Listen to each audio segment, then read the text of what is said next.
go see a boxing match. He doesn't even want that to be the 3, 2, 1. We're live? Oh, we're live. Yeah, we were just talking about Sober October and Ari Shaffir and the speculation that he may be, in fact, running some shenanigans. We do not know. It seems to be shenanigans at play here. He went too strong the first day. I don't believe that you could sustain that amount of that heart rate for that long. He was at 80 plus. It's interesting to look at his graph because he was at 80+% of his max heart rate for more than an hour and 20 minutes. Which, look, he might just be trying to kill himself. He's got a strong will. Does he? Yes. I know he's shifty. And honest. The thing is, he's shifty and honest. Because he'll eventually come out with, "This is what I did, and of course I did that. You guys knew I was doing it the whole time." That's what he'll say. That's a good impression of Ari. Yeah, thank you. Oh, come on, yeah, of course I was going to do that. So yeah, but he is shifty and he's a prankster. He's a prankster. He's definitely gonna do some weird stuff to get ahead in this, but he also knows he's gonna lose too. Do you know what he did in Legion of Skanks? No. He shit in a box and brought it onto the stage, and he had it like sealed up, and then opened it in front of everybody. And apparently, the smell was like so horrendous. People were bailing out of the room and gagging and throwing up. It's like a public health hazard. You're not supposed to like have human shit in public. He's so weird. He's the best. Love him. In the Legion of Skanks, they've seen everything. Yeah. And for them to be running out of the room. Yeah, they've done everything and seen everything, and Ari still freaked them out. I can't believe that I just now heard that story. Like, that should be like a headline that someone shit in a box and brought it into a room where the live podcast was taking place. But it was a small room, too. I mean, it was like a room with like 100 people in it. I love it. I love someone who's not scared to talk about shit and deal with shit. Yeah. No, Ari's not scared of that. I mean, look, the fact that he entered into this contest at all and he doesn't work out at all for 10 years, and then he's like, there's a fitness contest and the loser has to do something. We haven't totally determined what the loser has to do. Ari wants us to like drink each other's piss. He wants to drink your piss.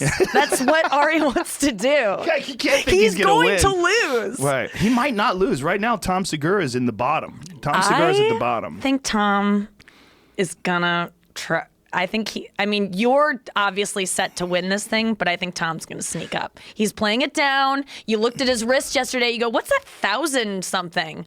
Oh, that's nothing. Just the calories he burned that day, 1,000. Tom's sneaky. Yeah, a lot of people feel like that. I really think he's gonna do something on this. He's gonna be the one to beat. You got to realize though, Bert ran a marathon. He did run a marathon. I know. He's got. This is fun. I have to say, because any one of you could pull ahead, but you're can we talk about what you did yesterday? Yeah, I worked out for 3 hours and 20 minutes. I'm trying to double That's a marathon. everyone. Yeah.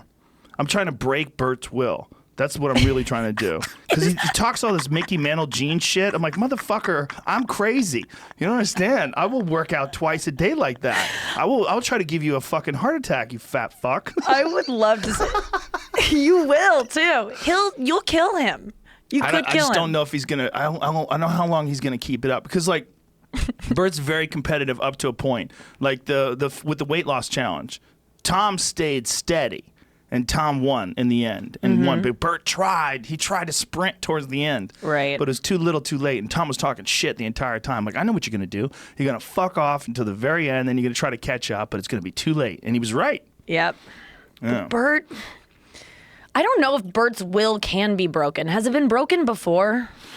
Well, it's not his will. It's the discipline aspect. See, when you're dealing with an entire month, you got 31 days of having to get after it.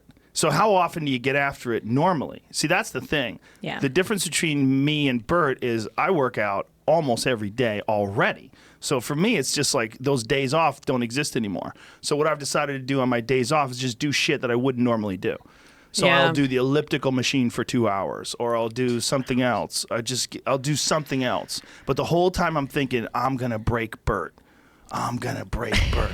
Fuck your Mickey Mantle jean. Yeah, you guys were talking about like who you think about when you're really trying to get past that point where you're either you're kickboxing or even on an elliptical.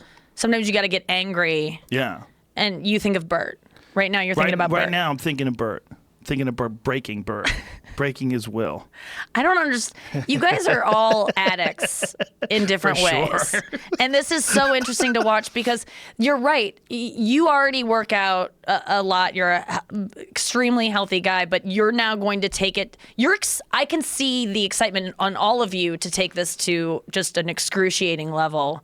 Because it gets obsessive and it gets fun. Like you can work, but that's the thing. I'm excited to talk to you at the beginning of this when you're still pumped up about it, and it's like you get a high from working out for 3.5 hours a day. 17 days from now, I'm going to be a beaten man. Yeah, you are. And you're going to get a surge at the end when it gets close again. Right. But 17 days, you're right, that's not going to be a fun day for you. Yeah. Well, I don't know. Who knows? You know, did you ever see there's a really interesting documentary with Eddie Izzard? And Eddie Izzard, who's not a guy in really good... Did you see it? I didn't see it, but I know what he's done. I love that guy. He's so impressive. He's amazing. What he did was he ran around Europe. He did a marathon a day with no training. I mean, no training. He wasn't in shape. He was overweight. His feet weren't prepared. His feet got destroyed. And I watched this in the beginning. I was like, how is he going to do this? And then towards the end, I was like, wow, this guy is a force of will, just sheer will. I mean, his lifestyle is not that he's exercising consistently and he's just going to do a little bit more and really push himself hard. No exercise. Yeah. Just like, I don't think he exercised at all. Or if he did, he had a normal body. You know, he didn't have a body of someone. I know you look at him, you go, a marathon a day out of this guy? Anyone could do that. But it's so mental. Mental, yeah. And I think a lot of comedians have that. Maybe I'm just doing the thing what comedians do of patting themselves on the back for being more interesting than other people, like we do all the time. Like we're so much more broken and we have such more willpower. But I think that I get obsessed with exercise too, and I really get into it. And I remember Louis C.K. doing some interview where he said that he runs 5 miles a day because on that 4th mile, when he doesn't want to do the 5th, he thinks about like a day where he'll be on set and want to just call it a day and not push through. And it's like how it all relates. Like, or you'll be in the middle of an hour set and you'll be tired and everything can relate to being on set or in the middle of a set. And that run 5 miles a day, making yourself do that means you can get through anything. And so I run a lot and I think of it the same way. It's just endurance. To perform for an hour every night, like that's insane that we do that. Well, if you have more energy, you definitely can put out more during a show. So if you are in better shape, you'll have more cardio. You won't get exhausted. You'll be able to put out more energy. You'll be more vibrant, more robust. You know, you really I mean, in some ways, if you're doing like an hour a night, especially if you're doing 2 shows a night, right? You owe it to yourself to have an energy reserve. Yeah. It's just that I just think that running's so monotonous, and there's so many times where you could go, I could just not do this. I could just start walking, and who cares? But something about pushing yourself through a run when you could give up, you never regret it. I'll say that. Yeah. You never regret keeping running when you could just walk. It's like a moving meditation in a lot of ways. Yes. You're forcing your mind to take control of your body, and you're forcing your mind to ignore all of the aches and pains and all the desire to quit. That's what people say that run marathons. You know, that you just have to, like my friend John Joseph says it best. He said, you got to tell your mind has to tell your body who the fuck the boss is. God. It is. I just did Dancing with the Stars. Holy shit. I just got eliminated last week. That's a lot of work. It was so physically exhausting. It was a month of my life every day, 4 hours a day dancing, and I've never danced before. And but I didn't realize how mental it all really is. Oh, In the end, like athletics, it's so mental. I didn't realize it because I've never been an athlete my whole life, but before I got into this competition, I was like reading all the books about like, well, I am where I am physically. That's not going to change. So I better figure out a way to mentally overcome some stuff. And I was able to, but man, it's all that. Yeah. I feel like a lot of times, and it broke me in many ways mentally and physically.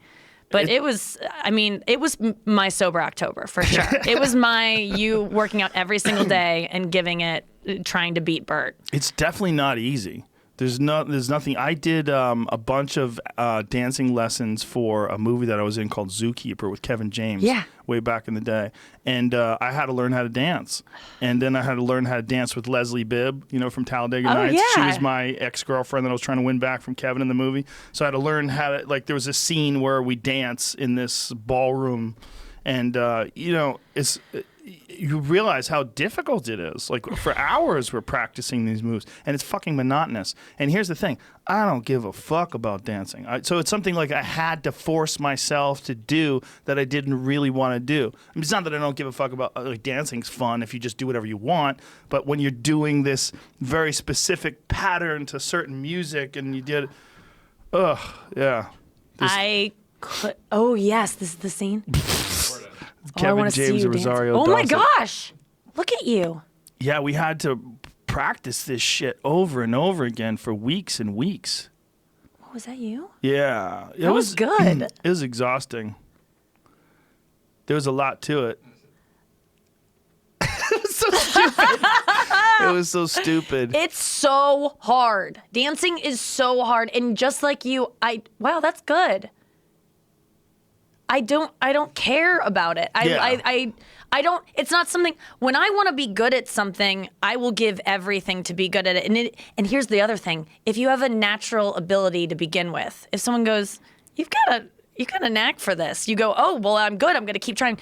When I walked into this, no one's ever been like, you've got rhythm, girl. No one's ever given me even the slightest nudge towards any kind of, playing, having any musical ability or having any dance ability. If anything, I've been shamed my whole life. And then they asked me to do this literally my whole life. I've never danced at weddings. I don't dance at concerts because I just know that I'm going to be made fun of in some way. And obviously no one's even thinking about me, but in my head, it's my most insecure thing to do. I would rather have sex on TV. 100%. Really? Than do Dancing with the Stars. If there was fucking with the stars? Sign me up, Joe. I'm serious. This was my biggest fear, but you can't turn down these things when they're offered to you. I feel like, especially if there's something that scares you that much as this did, I was like, what do I have to lose? Like, I'm not going to die doing this. What's the worst that could happen is I'm voted off first, and they say the judges say mean things about my dancing style. Do they get mean? Are they like Simon from... Yeah. Are they mean? Really? They got mean to me. Ooh. They got really mean to me. You're fucking super serious. Listen, I got eliminated less than like a week ago from the show that I gave everything to. And I went in saying, I'm a terrible dancer. I don't know what I'm doing. And I did a whole dance and I didn't mess up, Joe. I got very injured the day before. I couldn't even move. I couldn't get out of the bed. I had to have help because I tore something in my back, and I overcame it mentally. I talked myself out of having an injury. Wow. Mentally. Like, I meditated my way out of it, which I've done with several different injuries in my life of just like, I got to be better. I have to dance on live TV tonight, and I couldn't move. I couldn't brush my hair because my arm was hurting so bad that morning. So I just started saying to myself, you're strong, you're prepared, and this is easy. You're strong, you're prepared, this is easy. And I said it 3,000 times out loud in the makeup chair all day, walking around, slowly going from this kind of injury, walking like in the morning to, okay, I'm strong, I'm prepared, this is easy. And then at the end of the day, I danced on live TV and I cured myself mentally. It was insane. Dude. But they were so mean to me. Especially Len Goodman, the British old cranky judge. So is the British guy. Yeah. Why are the British guys always assholes? It was really hurtful, and I took it in stride, but he called me awkward. Like, I just wanted to walk away from the show not being like a white girl dancing meme, Like, I just didn't want people to be like, oh, white girls can't dance, because I know I can't dance, and I just didn't want to be made fun of, and he made fun of me. He was like, you look awkward, because at the end of it, I just go, I can dance. Like, it was just me being funny, because I obviously can't, but I was like, I just completed a dance that if you watch, it's not that terrible. I was very injured that morning. I was proud of myself. And he goes, you were awkward, and you can't dance. You can't dance. And then he said other things that I kind of blacked out during it, because I was so sad, and I was just holding on to Tom Bergeron for dear life, and then I got eliminated first. So it's so funny to me because I took on this challenge being like, the worst that could happen is that I get eliminated first, which I surely won't do, because I can't be that bad. I'll be better than Somebody. Right. 13 people. And I wasn't. I was the worst. My worst fear did happen. I got made fun of on TV. I got eliminated first. And like being on a reality show, like have you done a reality show where it's like, and the next the first contestant eliminated from the show, and then there's dun dun, and there's a spotlight on you, and I'm staring at the stage, like just a slat in the stage. I'm just staring there, being like, they're gonna say Nikki and Gleb, they're gonna say Nikki and Gleb, and Nikki and Gleb, and it was just like, I'm on a reality show right now getting eliminated. It was so surreal, and it sucked. And it sucked. And I'm still obviously very much feeling it. And I loved the show. I wanted to like keep going. I wanted to do different dances. I like was ready to really, because I just learned how to dance. So right. I had to learn how to, because I'd never danced before in my life. Never learned the Macarena. Like I took myself out of any kind of dancing that was offered to me in school, because I was just like, I'm a bad dancer. I don't want anyone to make fun of me. I'll never dance. And I sign up for the show. I learn a dance. I nail it as much as I can nail something. I was very proud of myself. And then I get eliminated. And it really, obviously, I'm just. Has anybody ever done it 2 years in a row? I would love to do it. I was almost, no. But why don't you start taking dancing lessons? I would love to. Why don't you do that and then come back next year and shove it up that British guy's ass? I don't think they'd want me back. I bet they would. I bet they have a hard time getting people to do that show.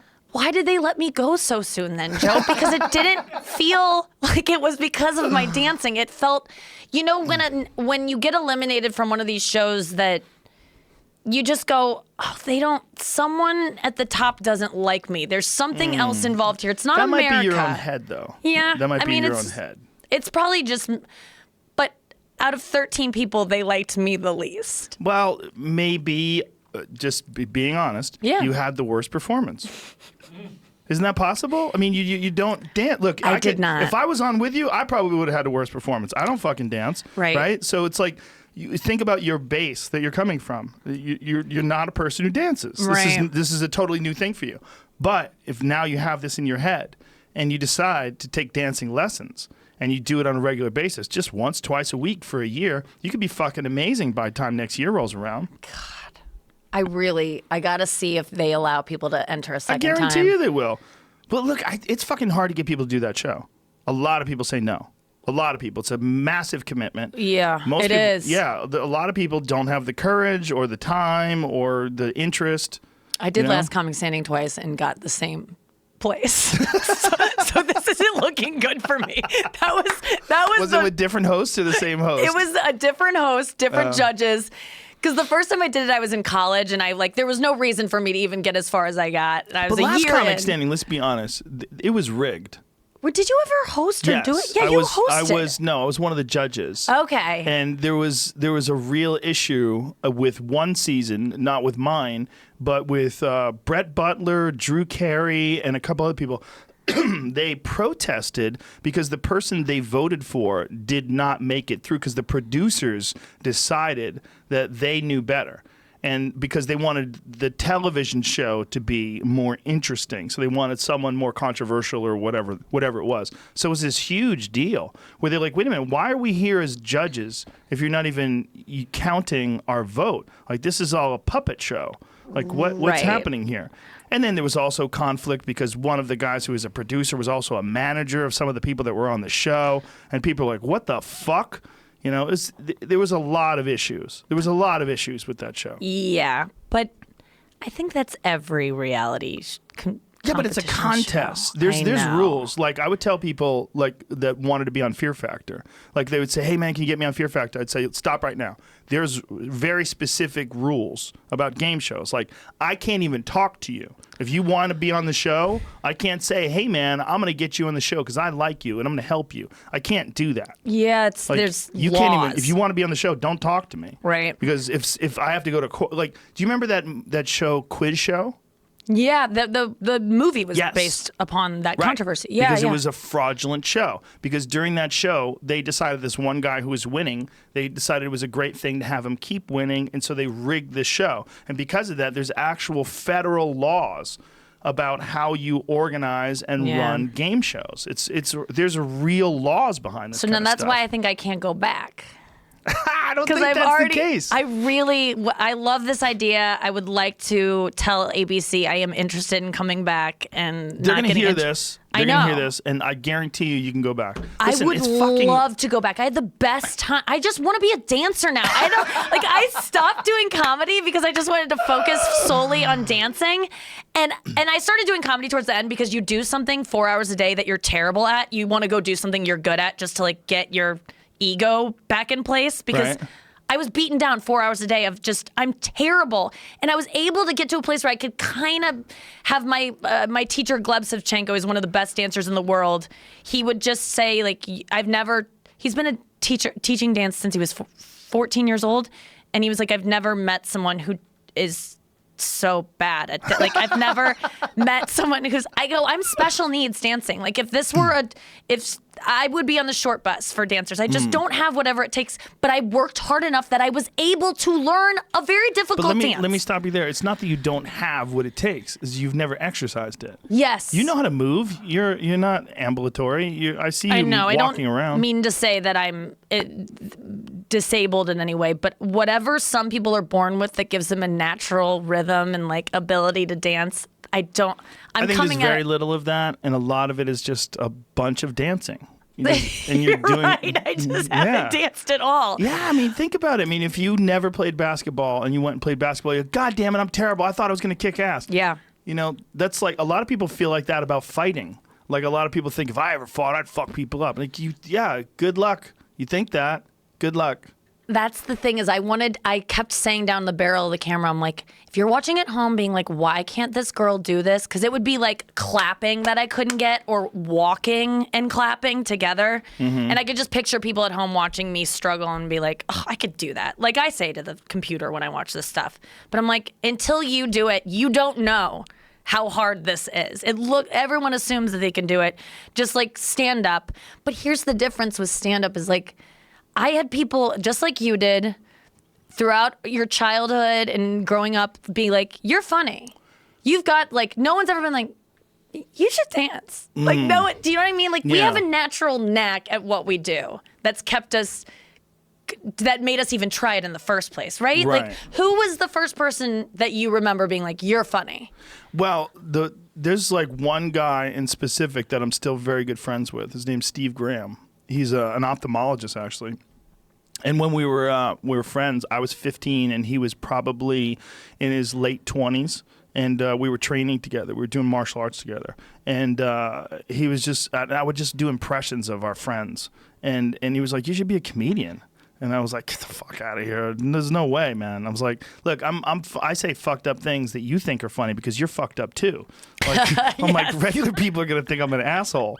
Like, I just wanted to make people laugh that were around me. I didn't, And then I started going, I went to an open mic night and then I realized like, oh, there's like this is like martial arts. Like there's a whole process of learning. Like I didn't think of it that way. I thought people were just really good. Yeah. You know what I mean? Like, hey, it's Jerry Seinfeld. Like when I was in high school. And he just gets up and talks. Yeah. When I was senior year in high school, this girl I was dating, we went to see Jerry Seinfeld at the Paradise. It was this big club in Boston. And I remember sitting there thinking, like, this guy's incredible. He's just talking. And all these people are laughing. Like, this is amazing. Like, what a crazy ability to do that. You know, and just, wow, blew me away. And then a couple years later, I was doing it. Yeah. You know? It's weird. It is.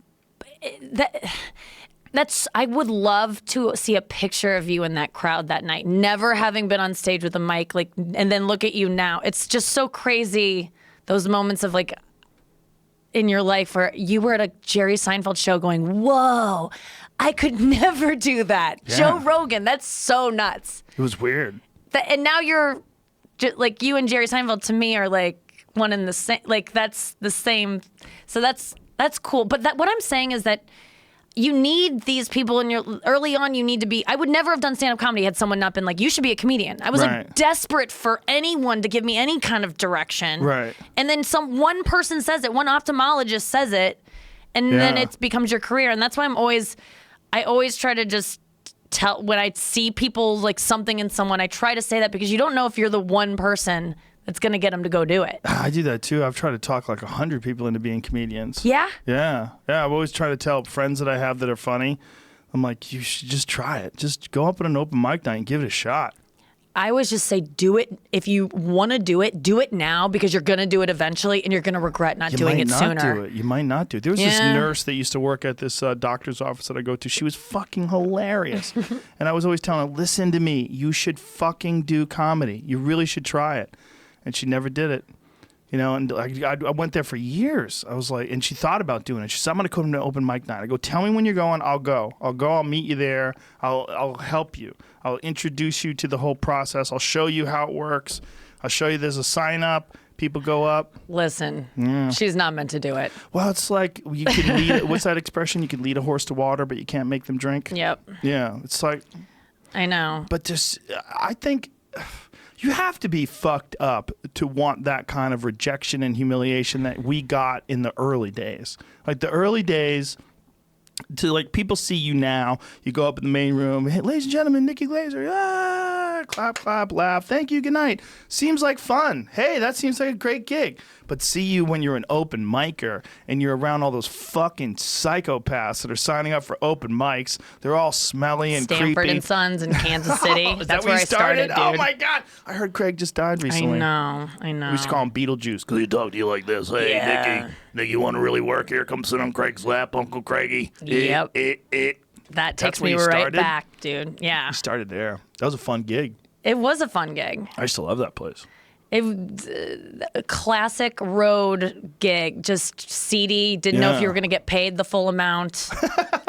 Good shows too. Rowdy, drunk. Yeah. Kansas City's a fun place. It was a fun place. I was just there a couple weeks ago, and I did some crazy outdoor place, some outdoor amphitheater. It was awesome. Oh, that's good. Yeah, it was really it's weird. Not always great. I didn't even know outside. It was as outdoor until we got there.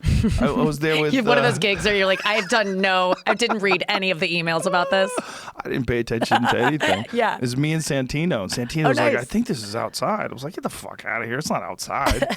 And like, oh, it's outside. Oh, it's strange. Yeah, it started in Kansas City. But I've been relating it recently. I'm like working on a bit about encouraging people early on, because I do look at the people that told me you should be a comedian right before I tried it, because I was going to be an actress, and then I was like, I'm not really good at this, and I don't care enough to get good at it. Like I see what it takes to be great at being an actress, and I was just like, I don't want to do that. Right. But then someone was like, you're funny, you should try stand up, and then that was like, oh, I care enough about this to like go through the worst of it and get good.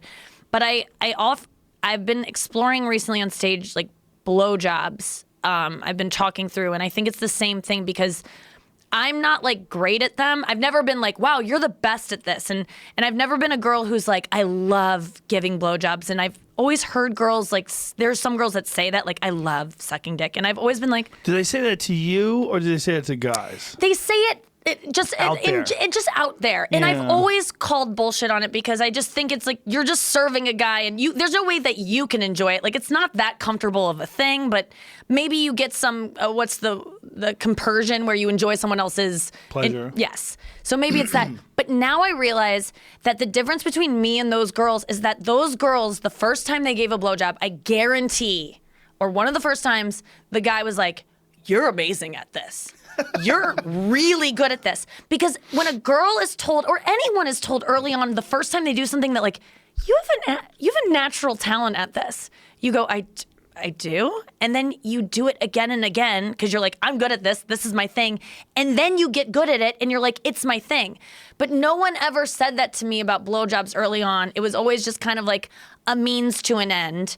And I feel like if someone would have just been like, lied to me. So I ask guys now, like, just lie to every girl. If you get a blowjob and it's like mediocre, just be like, you're the best at this ever. Like, this is the best blowjob I've ever received.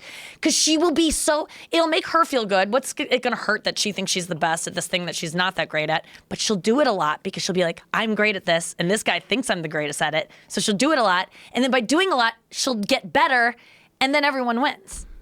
Yeah, maybe. Or she could just suck a lot of dicks and people will lie to her. And then her self-esteem gets shattered if she runs into the one dude and said, who the fuck told you you're good at this? And she's like, everybody told me I was great. No, you're not good at this at all. It's all teeth and you're always choking. This is crazy. But maybe even a girl that is really good at them can meet a guy that's like, you're terrible, like, because everyone likes different styles. So I think that you run that risk regardless. Maybe some guys just like really bad blowjobs, right? Like some guys like blowjobs from someone who seems like they've never done it before. That way they don't feel like they're the 90th in line. Oh, that's a really good point, Joe. Like you could be into a blowjob that's kind of apprehensive and like, what am I doing? Like, because how does this they work? like a virginal type like an situation. act. Yeah, she's putting on an act. She's got pigtails on, I just schoolgirl outfit. What am I doing? Wait, what do you teach? What do you do with this? Are you sure? Oh my God, my friend recently, because we've talked a lot about, me and my friend have talked a lot about how we just are insecure that we're bad at blowjobs, and we've taken classes at Babeland or all these things. Wait. They give out classes on how to give blowjobs? Who's teaching the classes, girls or guys? I think it was like a gay guy and a woman the move. together. A gay guy. That's what I was thinking. A gay guy should know how to suck a dick because he has one. I've read everything. I've watched tutorials. It's just not getting through to me. I haven't. I try, and I'm not like bad at them. Like I don't think I'm bad at them, but I think I always was apprehensive because I think the first thing I heard about blowjobs was that the first complaint I would hear around me was too much teeth, and I've always had like really big teeth, and so I'm like, smile. I have big teeth. They're kind of big. I'm like, they're not abnormal. But I always just was like, I had buck teeth as a kid, so people always called me like a beaver. I was like, my teeth are gonna get in the way of this. So I immediately, that was my biggest issue. And then you learn that like that's easy to like work around.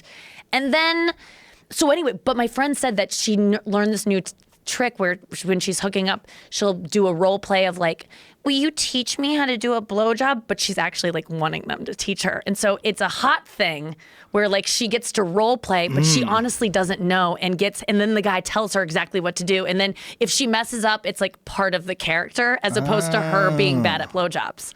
So that's my next thing I'm going to try, I think. So the guy's invested in the project.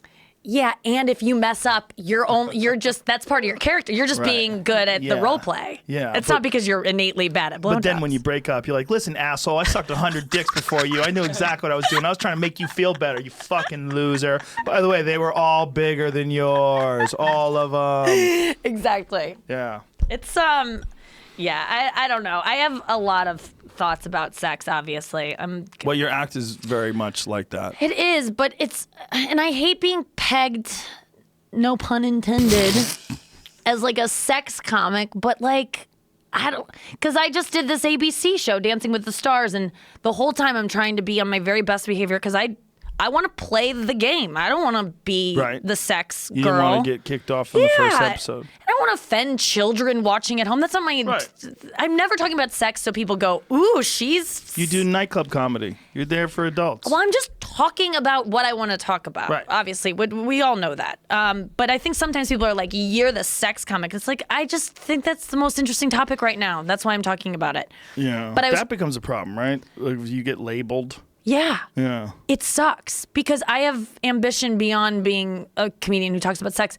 But already I've brought it there with you because it is my wheelhouse. I'm most comfortable talking about it. It's fun to talk about. I have a lot of opinions about it. But I was trying to behave myself so much on Dancing with the Stars because I don't want to be labeled as that. And I also was like, didn't have sex till I was 21. Really? Yeah, I was not. How come? And then I didn't because I was... all through high school, I was just like scared of guys. I don't know why. I was just scared of intimacy, scared of boys. Didn't kiss a boy until I was 17, and even then, it was like one shot deal. And then I didn't do it for years. And then I got an eating disorder, which like pushed men away because I looked like a skeleton. And then as soon as I was able, then I had sex, but it was years and years until I started like drinking. I couldn't have sex. And then I quit drinking and I couldn't have sex again. Think about how many people have gotten laid because of booze. Everyone. It's stunning. Joe. Do you remember when there was this ridiculous time just a few years ago where they were trying to push this narrative that if you have sex with someone who's been drinking, that you're a rapist, even if you're drinking too? This was this like weird third wave feminist nonsense where they were like adults, like two grown adults have a couple of drinks. You're not supposed to do that because they can't consent because they're drinking. And so people were literally calling people and accusing people of rape because they had sex with each other while they were both drunk. No. Yeah. Well, this was a it was a real weird time, and they've abandoned it because it's so preposterous and the pushback was so hard. But you're responsible for yourself every other time when you're drunk. If you're driving, you're responsible. If you get in a fight, you're responsible. Whoa, yeah. You're responsible during all those things. But somehow or another, if you and a person are exchanging pleasure, then you are not responsible for your actions and you can't consent to that because you've been drinking. And then it becomes rape. And it's really only rape in the case of the guy. It's never rape like a girl raped a guy because the guy was drunk. Right. Yeah. Even though I know stories of where that's happened, where a guy wakes up from a blackout and a girl is sucking his dick. Yeah. Yeah. And he's like, hey, do I know you? If it was the other way around, that's rape. Rape. Yeah. Yeah. But obviously it's not the same. No. And right. No one would be having sex if we didn't have alcohol. Like so It'd be a few lot less people. So few people. It'd be like 30% of the people having sex. Dude, think about casual sex. That's my whole point right now is like, I'm like single. I can't even have casual sex because I'm sober. So how long you been sober? It'll be 7 years in December from alcohol. Yeah. Whoa. Yeah. And before then, I was hooking up a left and right. It was so fun. I was blacking out just to have sex because I was scared of intimacy. I'm realizing all of this now is like, you going through therapy, the whole deal? You doing all that jazz? Yeah, I go through therapy. I work on myself constantly. I meditate. I do all the things. And I don't know if I am better for it, but I realize that I'm not having sex and it's not fun. Like I'm hooking up with ex-boyfriends. Which, that's because there's no pressure there of like, this is new and am I going to catch feelings? It's like they've already been had or they'll bubble up again. You just get to scratch an itch. Yes. But having like new sex casually, like I can't even imagine doing that. But I had so much when I drank because it just makes everything easier. Yeah. And I used to just, and I ask the crowd sometimes, I'm like, have you guys who here has had sex for the first time with someone where both of you were stone cold sober? First time sex. Literally 2 people raised their hand in the main room of the comedy store. Porn stars. No, exactly. No, you're so right. No one listening at home right now, wherever you are, have you ever had sex for the first time with someone where you're both sober? It doesn't happen in our society. Well, alcohol gets abused for sure, but it also gets used.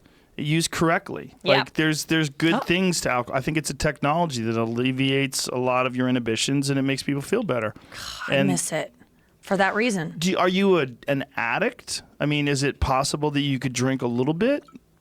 I'd be fine drinking a little bit. I know I would. That's the first thing you say before you wake up in the gutter. Exactly. I just like, I know how I am with weed and I start out and I go, I'll just get high as a treat. Right. After a set, and then I go, it'd be fun to be high for this set. And then it's like, it'd be fun to be high when I wake up in the morning. And so it always snowballs into I'm high all day. And then I have to go, okay, sober October, and I quit for a month, and then I build it back up again. Is that what you're doing right now with weed? Like you say you're sober, so you're sober with alcohol, but you smoke a little weed? But I smoke a little weed, and I've gone years in this 7 years of not smoking weed, and but I'm back on it. I quit for Dancing with the Stars because my short-term memory was shit, and you can't learn dance steps when you're high. Right. I thought it might like help me. No. But no. I think if you already knew it, if you had it locked in your memory, then it would be good because you would like feel it more. Yes. Yeah. But it was terrible for me. So I quit for 3 weeks, and the second I got eliminated, I started again and So it's been a week of me smoking weed again, and it's already like, it's the snowball effect is in play. But weed does not derail my work ethic. It makes me work out more.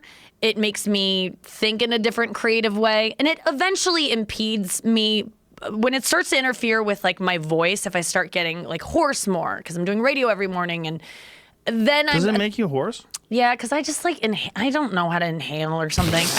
Why don't you use edibles? I do, but those aren't. I like to feel it in my lungs and feel it immediately. If there was an immediate edible, I'd do it. Yeah. But what about vaporizers? I like those too, but again, those fuck up my voice too. I don't know what I'm doing wrong. Yeah. But yeah, but with alcohol, I will say like I just could see it snowballing into a point where I would quit again. But I miss drinking a lot for the sex thing, for the dancing thing, like just dancing to music in general, like is more fun. Like Right, if you're drunk. Yeah. just life, like first 2 drinks, like life is like pretty great. Yeah. For Couple 2 of drinks. Yeah. You But feel good. sending text messages I don't want to send, reaching out Right. to guys I don't want to talk to in the morning, all of that anxiety, the hangover. That's what I'm avoiding is the hangover. And with weed, Yeah. I don't have a hangover. Yeah. Do you get hangovers? Yeah, from weed? No. No, from but from booze, sure. And does it make you want to quit and question everything? I mean, how do Oh, you I keep have, your for drinking in sure. check? I've never had a problem with drinking and like it's never been like, God, I need a drink. I've never been like Yeah. like Sober October was the first time I did absolutely nothing for a whole month. I didn't smoke a joint. I didn't do mushrooms. I didn't nothing. Right? It wasn't that hard. What was interesting about it was the dreams. First of all, because the dreams come hard and fast when you're off the weed. And because apparently I talked to this guy, Dr. Matthew Walker, who's a dream specialist, and he was on the podcast discussing the importance of sleep specialist, I should say. Yeah. But he was saying that marijuana, it impedes certain aspects of REM sleep, which is when you do all your dreaming. So when you get off the marijuana, your brain apparently makes up for lost time and hits you with some crazy fucking dream, talking frogs and fucking unicorns and roller coasters that go straight to heaven and like fucking bananas dreams. Did you have that? Are you having that? Oh my God. Well, the thing is, this time for Sober October, I was way tapered off by the time this rolled around. Like, I smoked a little pot in Toronto on Saturday, but I mean a little. Like, I took like 1 or 2 hits. I had a drink, maybe 2 drinks. I think I had 1 drink when I went on stage, and then I had a couple of glasses of wine after the show. We went out to this restaurant after the show. But yeah, this was an easy one because I was kind of but I think I slowed down after last year. I think doing that Sober October thing made me realize, like, there's some I'm of that school that, right, unfortunately, that all my favorite comics did drugs, all of them. Yeah. Hicks, Kinison, Pryor, everyone did drugs. They were all. I mean, Pryor was coke. I've never touched coke, but Kinison was coke too. But Hicks was more psychedelics, and I mean, he did coke and alcohol and all that other stuff before. But they were all like these wild fucks. Like Ron White is a good friend of mine, always drunk. And there's like this part of that life that, it's so attractive because it's just like this wild, loose, carefree, rebellious, figured out tomorrow life. And that's the life of the comic. But I realized, like, after last year's Sober October, that there's a lot of that stuff you could do if you're sober. Like, and it's, I think, as I said, you can abuse alcohol, but you can also use it. You can use it. You can have a couple drinks and feel good, and you enjoy the moment more.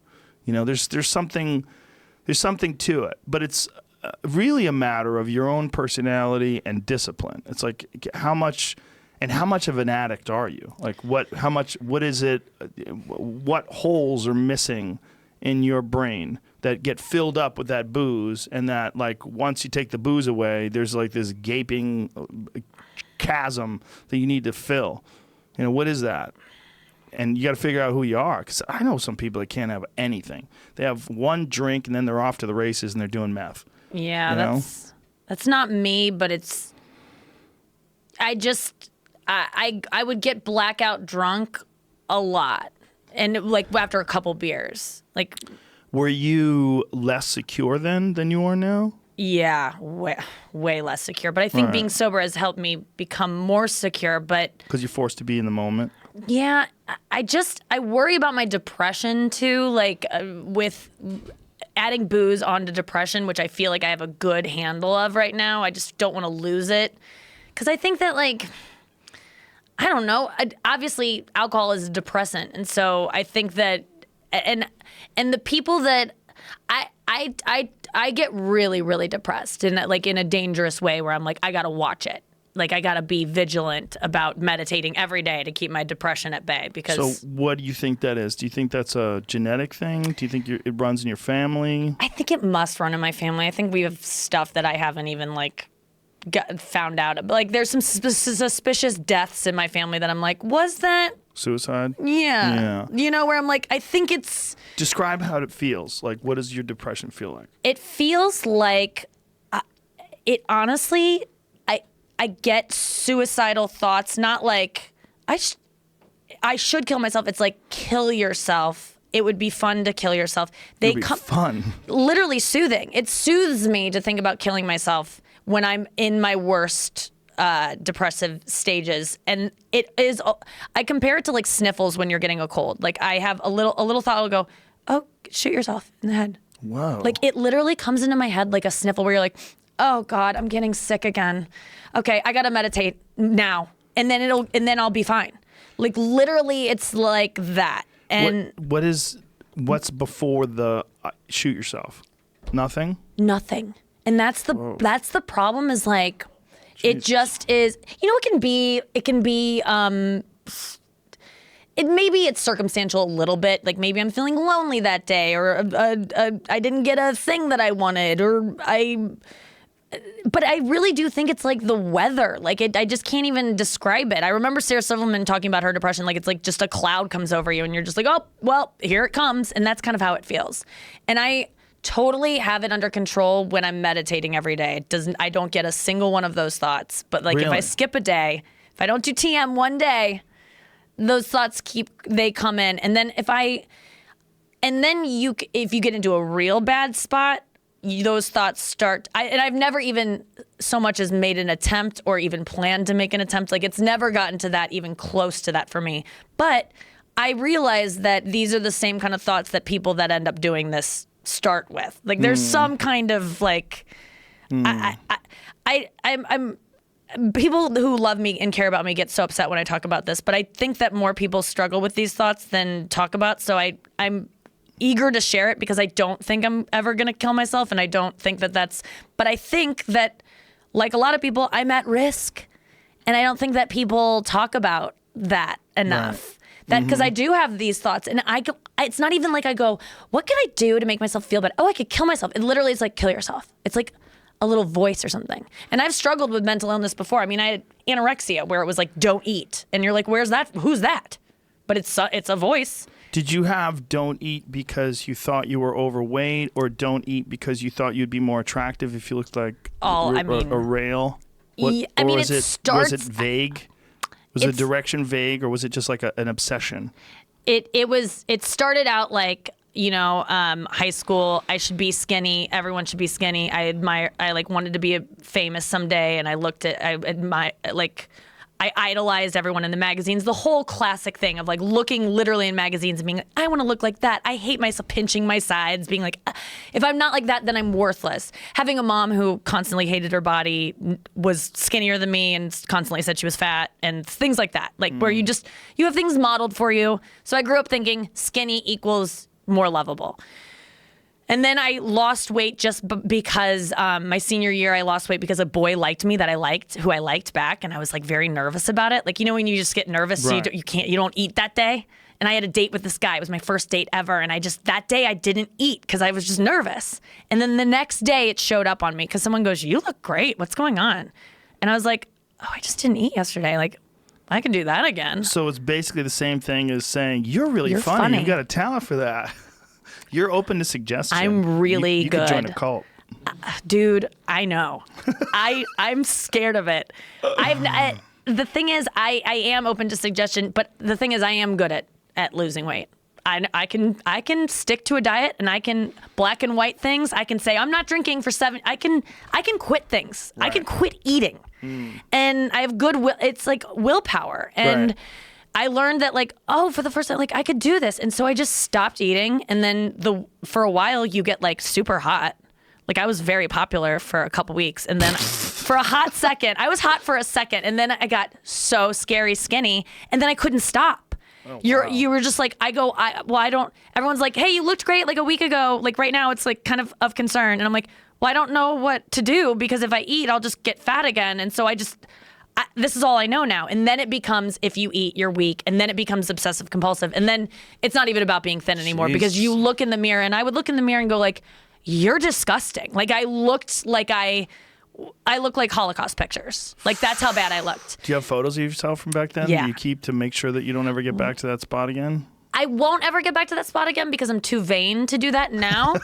And I know, like, when I see it coming, it's the same way of, like, pot. When I see it starting to interfere with my life, I go, okay, you need to stop smoking pot. And when I see myself get too skinny now, I'm like, okay, you need to stop working out. You're like chaos, but you kind of have a handle on it. Oh, I totally have a handle on it. I won't ever be anorexic or die of depression. Like all or these drink things. yourself to death. No, I won't. Like I'll go a different way, but like those things aren't going to get me because they almost got me before.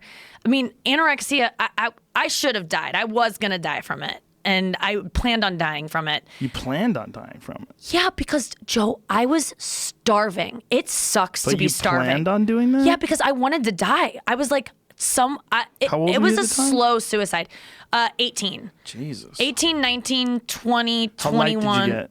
I was like, I stopped weighing myself because it was so dangerous to get attached to a number. But the last time I remember weighing myself, I was 98 pounds. That was when I was like admitted to a psych ward when I was 18.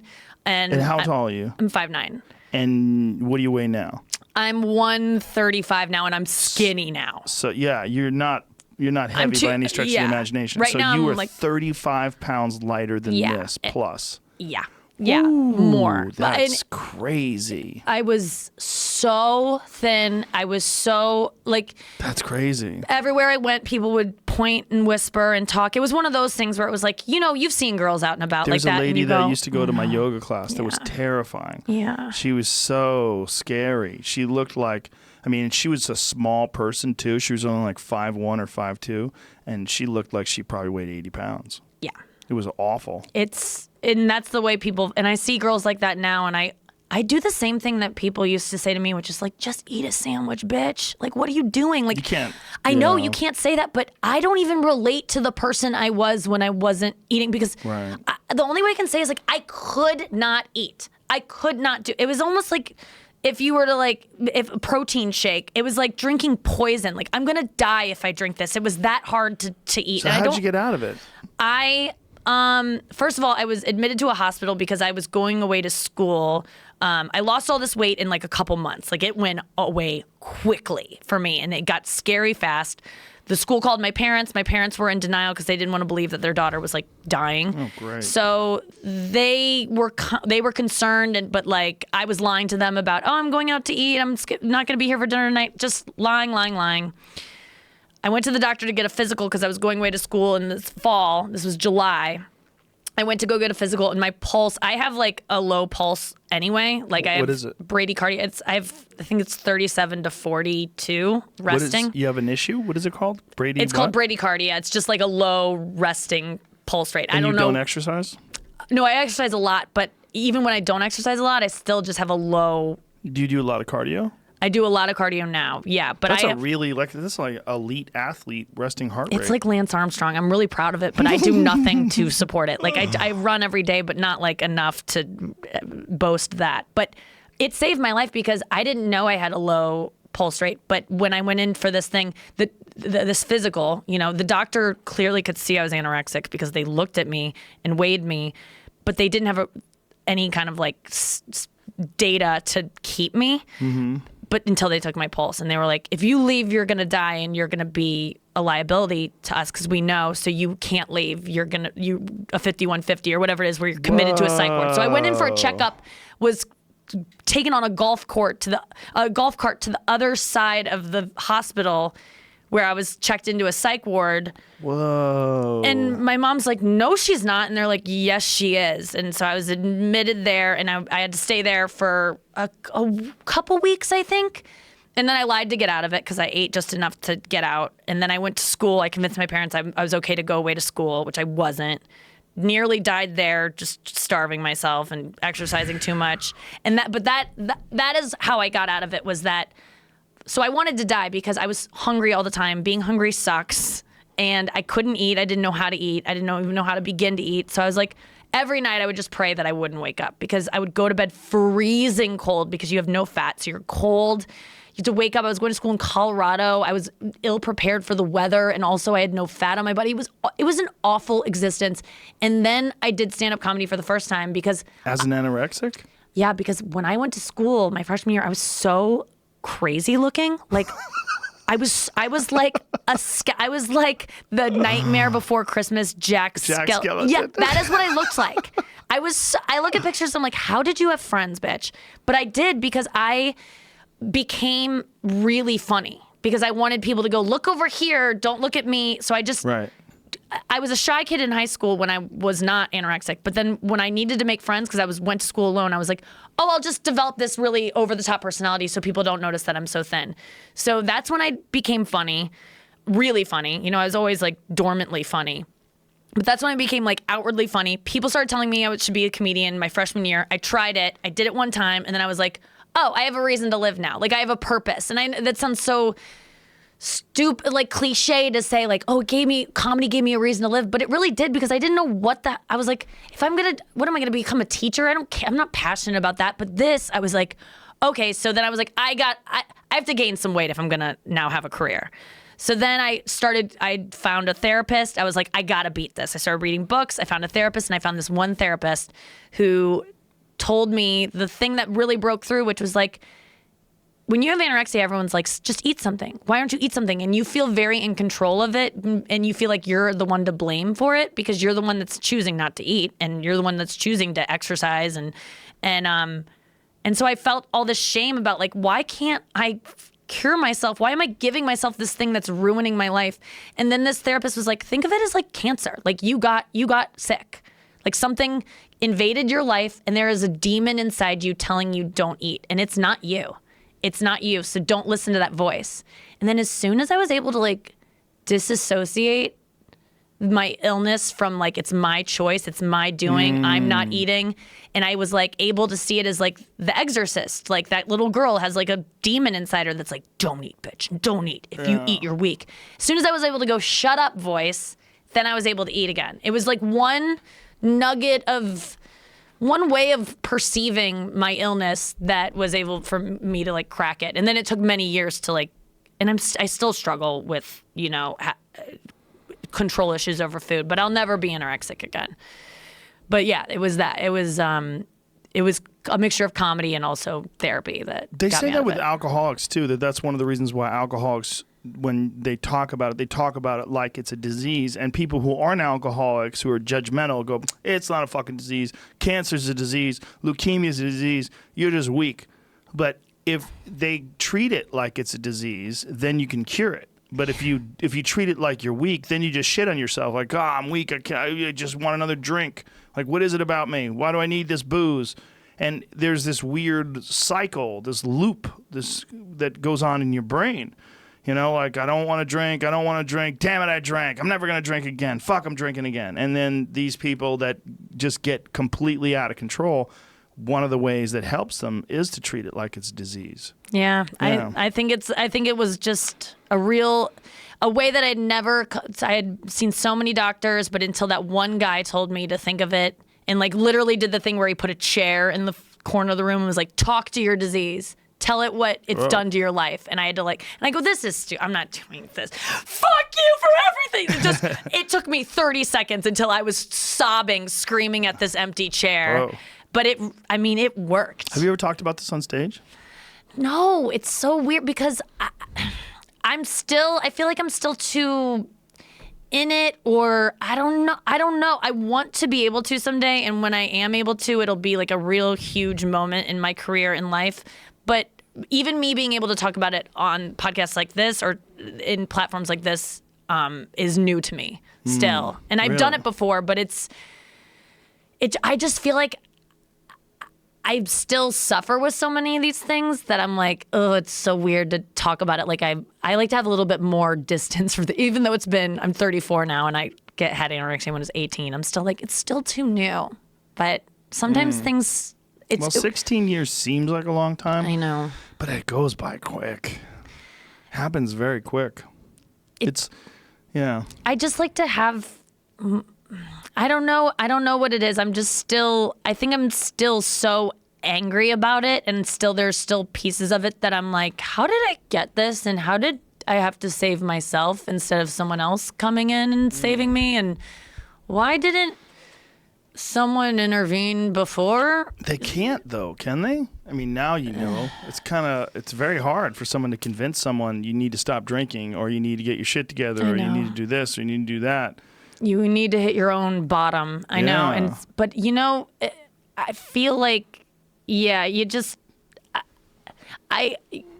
there's still just things about it that are really painful to me, and I think that when I am dealing with something like that on stage, I think the pain still shows, and I can't be funny with it yet because I'm still so angry. I think I'm still just like angry about it, because I also feel like I'm still a victim to body dysmorphia, like crazy. Like that's my new thing, where like I'll just see something in the mirror that I'm like, well, yesterday you felt the opposite. Like what? I'll go from in a 24-hour time frame from being like, you're fat. I'll like look in the mirror and be like, you're fat. And then the next day I'll be like, you're too thin. And I'm like, well, those two things can't be possible within 24 hours of themselves. So you're crazy. Right. So I'm still dealing with stuff like that. And I want to be on the other side of it and be able to tell girls like, you're beautiful and your body doesn't matter. And it's what's up here that counts. But I'm not there yet. So I don't know how to really talk about it. Well, I don't think there's one way. I think everybody's got their own weird thing that's causing them to have issues, whether it's to be an alcoholic or to be addicted to whatever you're addicted to. Yeah. There's no one. You have to figure out the person, and then figure out how this disease or whatever it is sort of interfaced with that person, and what is it that happened to you that made this thing attractive, where it fits into your slots and distracts you from all the things that are freaking you the fuck out about your existence. Yeah, I mean, it is a coping mechanism. It was so simple that like, oh, well, when people are anorexic, you tell them this, and then they go, oh, okay. I mean, if there was like a protocol that you could just establish right away, oh, you just got to take these steps and then you'll be fixed. It doesn't work, and they might work for some people. You know what? It really doesn't help. It doesn't help that it's so prevalent. Like, there's so many people that have issues. Like, and the other way too. Like, there's people that are bodybuilders that are crazy that can't get big enough. It's the same thing. It is the same thing. Or girls with giant fake boobs that they think they need triple F boobs. Like the way people see themselves versus the way other people see them is very strange. Yeah, you know what I've been watching? The show Botched. Have you ever watched that show? Oh yeah, I've watched that show. Holy shit! I mean, that's the same. They don't know what they're seeing. They don't see what we're seeing at all. No, it's crazy. There's this poor lady who was on the other day who is getting she's getting her nose fixed because she had so many surgeries that her nose collapsed, and it was just like, oh Christ, and they had to take a chunk out of her rib. And they rebuilt her nose up. It came out great at the end, obviously, which is why they put it on television. But she ain't done. Her. Oh, you think? Unless you don't fix inside. You don't think she's done? I don't think she's done. No way is that bitch done. No way is she done. Unless you're fixing what's up here that's making you look at yourself in the mirror and go, I'm ugly, or what. Like, right. And that's what I'm in a mad dash to do, Joe, is like. To fix yourself? Well, to get to love myself enough through therapy, meditation, just to love myself on the inside enough that I don't, because as you age, especially in this business, things aren't as good as you age as a woman, things get shittier. Like, you become less valuable to society based on the fact that you're aging. It's just in this business and in life. Like, I remember the first time, one time I was hanging out in high school with my girlfriends, and I remember this girl's mom always used to just kind of say things that she envied our youth a lot. And when you're young, you're just like, okay, old lady, what are you, just get out of here. You're saying these sad things and then just walking out of the room silently. But she would say these things. And one day, the one thing she said really got to me. She was like, you girls are all so young and thin and beautiful. I remember the last time a man held the door for me.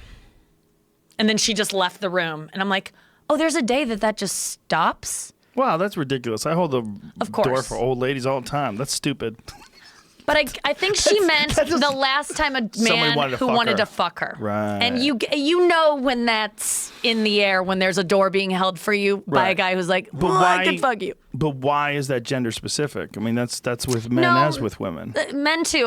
My dad recently said to me, he was like, women don't even look at me anymore. My dad's like an attractive guy, and he's like, I'm like invisible to women. And I could see like a sadness in it. And I don't want to, I know that will happen eventually, because that is just the way things go. Once in a while, a guy might be, I'm into older ladies and I'd like to bang her. And I will love that guy so much. And I know those guys are out there, and I hear from those guys a lot when I talk about this stuff. But those guys are sick, just like you were when you were 18 pounds. I hope they never fix that sickness. Please share it with the world. We need it. Because the old ladies are so needy. They're like, oh my God. Thank you, son. Thank you, young Whatever man. that is, don't fix that. We need those guys. But I just know that that's on the horizon, that the attention from men and women and just society will start to wane, and you'll become more invisible physically to other people. And I just hope at that point I don't give a fuck, and that I like myself enough. And so that's when I'm like running at that, trying to like myself enough on the inside, which I really have gotten so far ahead of what I thought I could ever do in terms of loving myself and working on myself and getting sober and all the things. But I still feel like it's not enough. Like I still deal with insecurities, and I'm like, God damn it. I'm aging, and this. I'm supposed to not feel this. I'm supposed to not care that I'm aging as much. I don't want to be one of these women that's like hates aging. I just don't want to be it, and I'm kind of. Well, you have to be very careful in your. How do you feel about fear aging? Of aging. I don't think about it. Really? No. And you can tell you don't, because you seem ageless. Like honestly, someone just said your age, and I was like, I don't even think of Joe as having an age. I honestly don't. Like, you seem like an ageless person to me, and that's because you don't give a shit. Well, and you don't think of it. This is going to sound ridiculous, but you have to realize that the entire your life from birth to death is a blink of an eye. It is a very short period of time in terms of the life of the planet, the life of the human race, the life of the universe. It is a blink of an eye. And for you to wear blinders and concentrate on one tiny little window of sexual viability, it's preposterous. It's ridiculous. Because the whole your whole existence is insane. It's so bizarre. Looking at people is bizarre. Like, how the fuck do your eyes work? You're looking through your eyes, and light is refracted through your lenses and your cornea, and you're seeing things. And I know that if I reach, I can grab this can, and it's right there. I mean, all of that is bizarre. And so to concentrate on this one thing, when will people stop wanting to stick their dick into me? Like, it's a crazy. I hate that I even like. But it's a crazy. It's a perspective issue. Right. Yeah. And I think the wider you get away from that, and one of the best ways to do that is psychedelic drugs. Psychedelic drugs are one of the very best ways to broaden your perspective, because the experience is so titanically alien and so giant and connects you to the entire universe itself that when you come back down to Earth, it seems so preposterous. And then you see this dance that everybody's involved in, with putting on fake butts and fucking getting your lips done and all the chaos that people are doing just to try to attract more sexual attention, and knowing that this is such a short period of time. One of the things that freaks me out is what I call monster face. It's when women get their face pulled back so far that their mouth looks like it's bigger, because they've been doing this, and so it looks like they could just open their mouth up like Venom and fucking get your whole head in there and chop your fucking head off. It's a sickness. It's so funny because when you get that stuff done, you end up looking like other people who have had it done. So you get a certain type of face. We all know the face you're describing, monster like a deep sea monster, a deep sea fish. Yeah, and then they shoot things into their cheeks to make their cheeks puff up because it eliminates some of the wrinkles, but then it looks like you've been beaten up. You literally look like you got fucking stung with a swarm of bees. It's how crazy. is that better? Well, it doesn't. Also doesn't work because there's a thing called the Fibonacci sequence, and when you look at a person's face, there's a golden ratio of the nose to the eyes to the chin, and as soon as you fuck with anything, as soon as you switch one of those up, like lips, you're like, hey, like if you look at, say, like Serena Williams, her lips match her face, and there's a natural order to that. If you look at Ari Shaffir, his nose matches his chin, matches his face. There's a ratio ratio that it fits in. And when you get a nose job and you're supposed to have a big nose, people look at you like, what the fuck is going on? What? If you have like a Persian face, like a big, robust Persian face, but you have this little fucking pixie Irish nose, people are like, what the fuck is going on with her face? This is crazy. But Joe, there are so many people that have worked on that we all know bad plastic surgery, but there's some that's so good. And we think of these people as being born that way. And they for were sure. I mean, there's like good Kylie stuff. Jenner. Yes. Yes, that's a perfect one. I mean, girls always bring her up. What about her? What about her? She was a monster. She was a monster. Now she's gorgeous. Yeah, okay. I mean, there's some stuff that works. But you're so right. Like, I want to talk to you about psychedelics because when did you first do them? When I was 30. When you were 30. Well, actually, I think I was a little younger. No. Yeah. When I was 30, I started smoking pot, and then psychedelics came after that.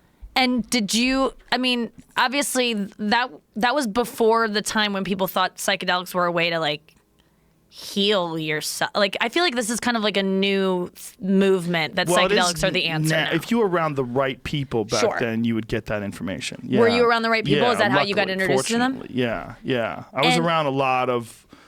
because of the fact that I was a comedian, and then also because of the fact that, I was relatively famous back then, not famous, but like I was on television. I had done some things, so people would want to like turn you on to things. And I would go to parties or meet people, and they would, say, "Hey man, have you ever done mushrooms?" And "Hey man, have you ever heard of DMT?" And then there's a few different things that would happen, and you would be around these people who had gone to jail for it, or that were like real psychedelic heads. And once I was around a few of those, I realized like, well, there's a whole nother world out there. And then I discovered Timothy Leary and John Lilly, and the flotation tank became a giant part of my life. And then, Terrence McKenna and Dennis McKenna and all the various psychedelic wizards that are out there that have been sort of expressing that there's a whole world out there that you're not seeing. It's like we're living life inside this very strange tent, this very thin membrane tent. And if you just unzip that tent and step out, the entire wilderness of the universe exists. But most people live their life inside this very thin-walled tent, and they think that tent sort of defines the actual universe itself, when it's so small and so limited.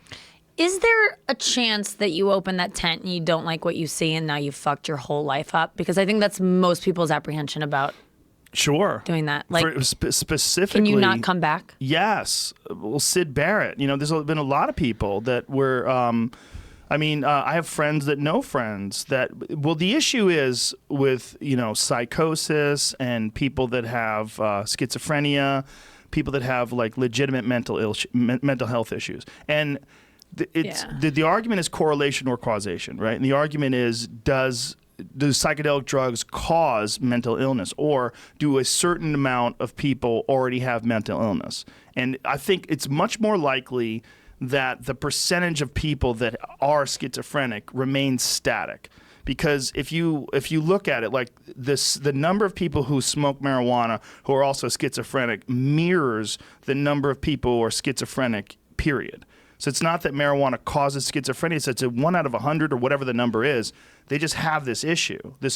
And for those people, it's critical that they avoid psychedelic drugs, that they avoid marijuana, and probably even alcohol, or maybe a bunch of other psychotropic drugs as well, because you've got an imbalance. Just like someone who has a liver disease has an imbalance, just like someone who has a lung disorder can't breathe well, someone has cystic fibrosis, or someone who has any number of diseases. You got to kind of think of it that way. Yeah. There's an ailment of the mind. And so if you add this unknown element to that ailment, like 5 grams of dried mushrooms, like, whoa, who the fuck knows what could happen? You might never come back. And then there's the question, the other part of your question is it possible you could open that tent and not like what you see and fuck up your life? Yes. Even if you don't have schizophrenia or a mental disorder, you might have a view of the world that's untenable with the experience that you have under the influence of psychedelics. But that might mean that your view of the world is bullshit. And you've been living your life with this fucking Norman Rockwell nonsense floating around your head because you've been so influenced by media, by songs and by television shows and by, I want to live like the kids on Friends. They don't even live like that. Look at them. They're all fucked up now, for the most part. Jennifer Aniston seems to be not aging. Yeah, that bitch is insane. That's my girl. I want to be around her. I want to find out what she's doing. What kind of cream are you using? Oh, it's not cream. It's lasers. Whatever the fuck she's doing, it's amazing. Yeah. I know, she's dude. 150 years old. She looks like she's 12. It's incredible. You would feel bad if you had sex with her like you're having sex with an 18-year-old.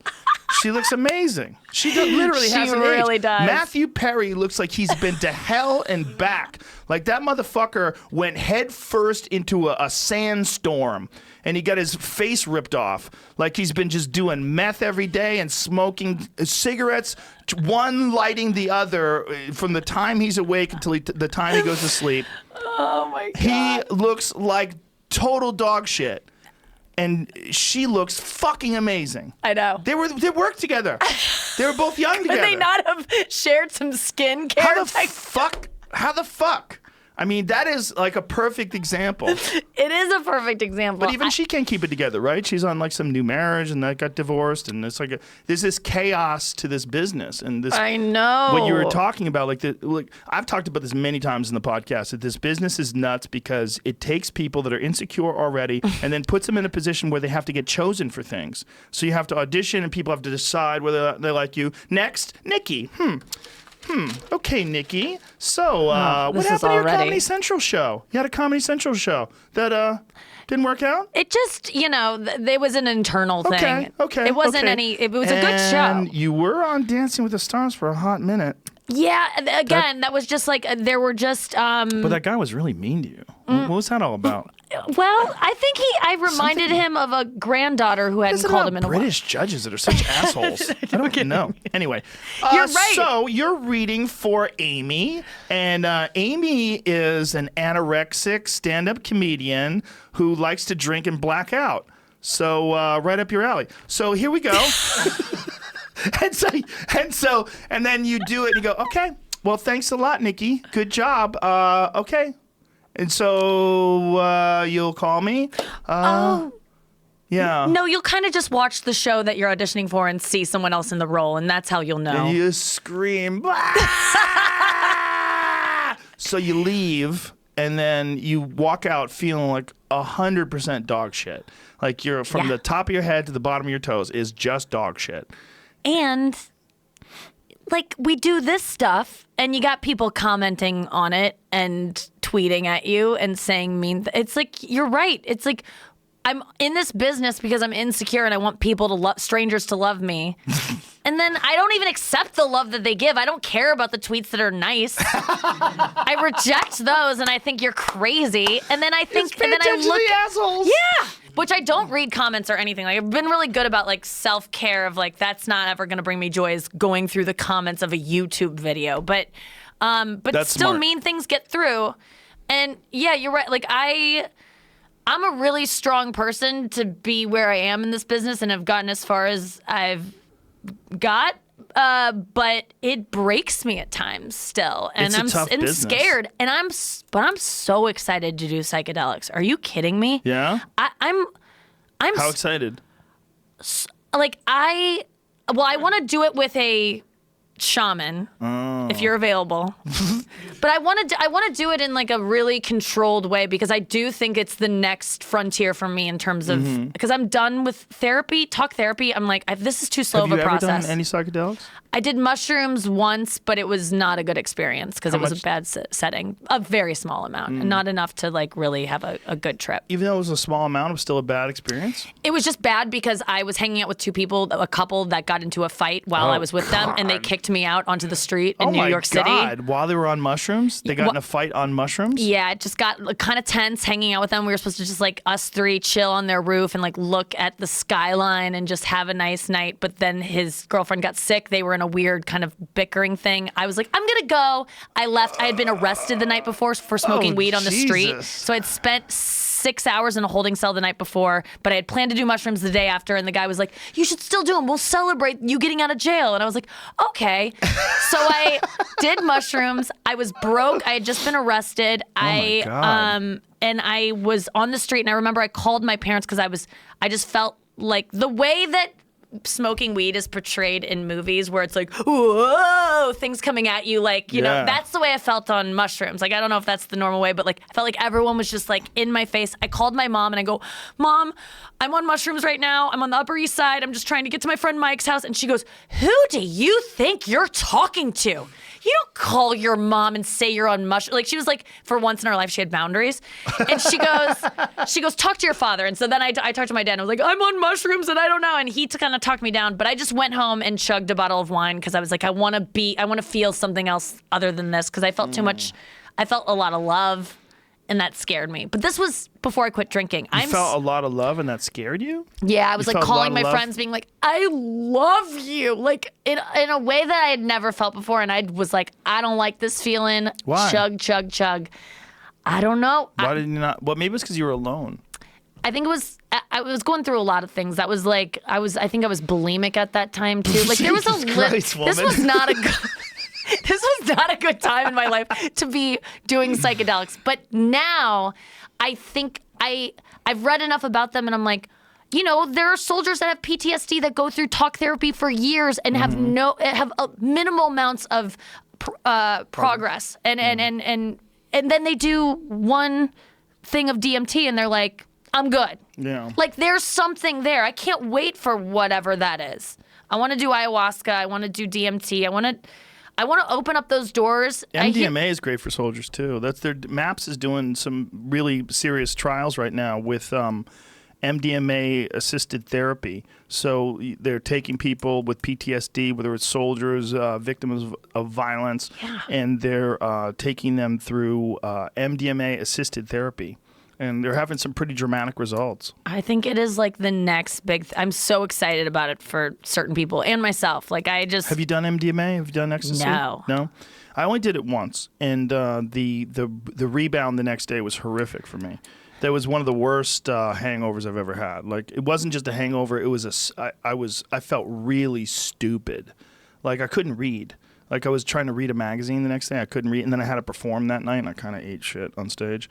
And but I'll never forget the lessons from the experience. It was really powerful. Like it really illuminated how much insecurity hinders you and inhibits your ability to communicate with people, and flavors how you interact with people, and how much of my own aggression and the way I would interact with people was basically just me being scared. Like what?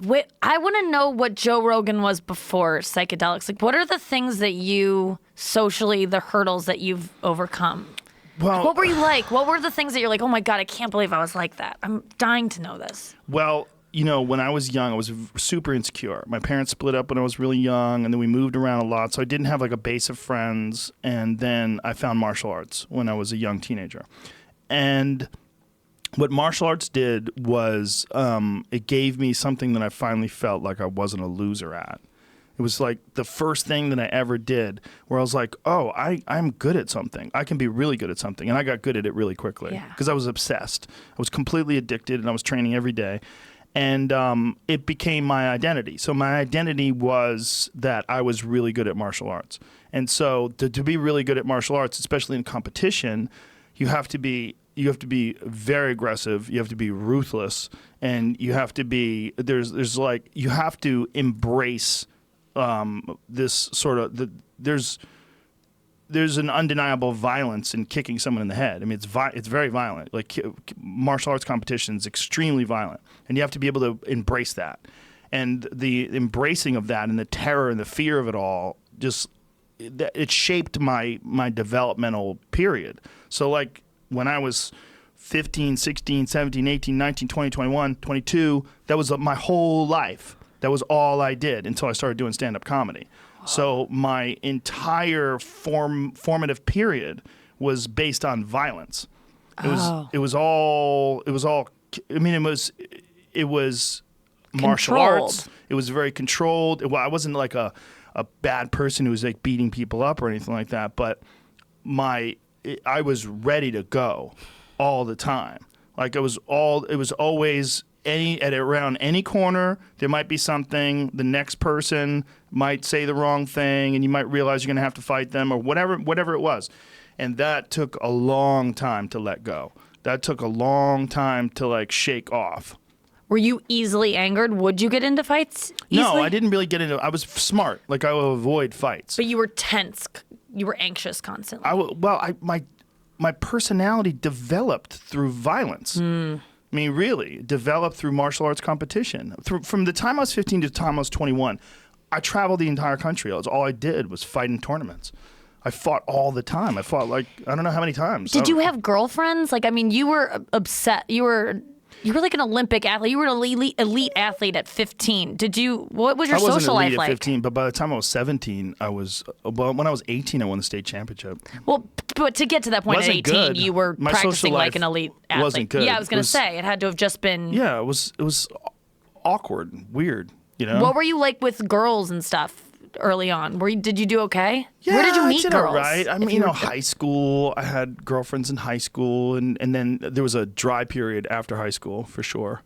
And then once I started doing stand-up comedy, then it was easy. Then there's a wet period. Then it's crazy.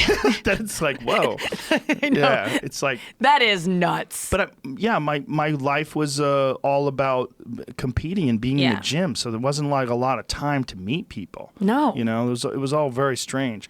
But there's just getting over the hurdle of that bizarre childhood. Was there a moment, though, when you came out of a trip, or what? Was there like a nugget that you took where you were like, oh, this is bullshit? Was there a certain trip that you like looked to and you're like, I emerged a different person? And every single one of them. Really? Every single one of them highlighted unnecessary tension, highlighted, what was the last one? What did you learn in the last trip you had? The last one I had was basically, it was almost a reaffirmation more than anything. It was like, oh, I remember this. Like I hadn't done it in about 1.5 to 2 years, and then we did DMT 3 or 4 times. We did like a trip, and then we went back in, then we went back in again. I can't remember, it was 3 or 4 times, but it just made me realize, like, oh yeah, okay, this is just the world that you're living in is like a thin veneer over this gigantic, impossible realm of souls and of love and expectation and understanding and information, and that's what the universe is made of, and that you're sort of trapped in this very strange, rudimentary tactile existence where you can pick things up and put them on scales and you can measure things with a ruler, but the rest of the universe is not made of that stuff.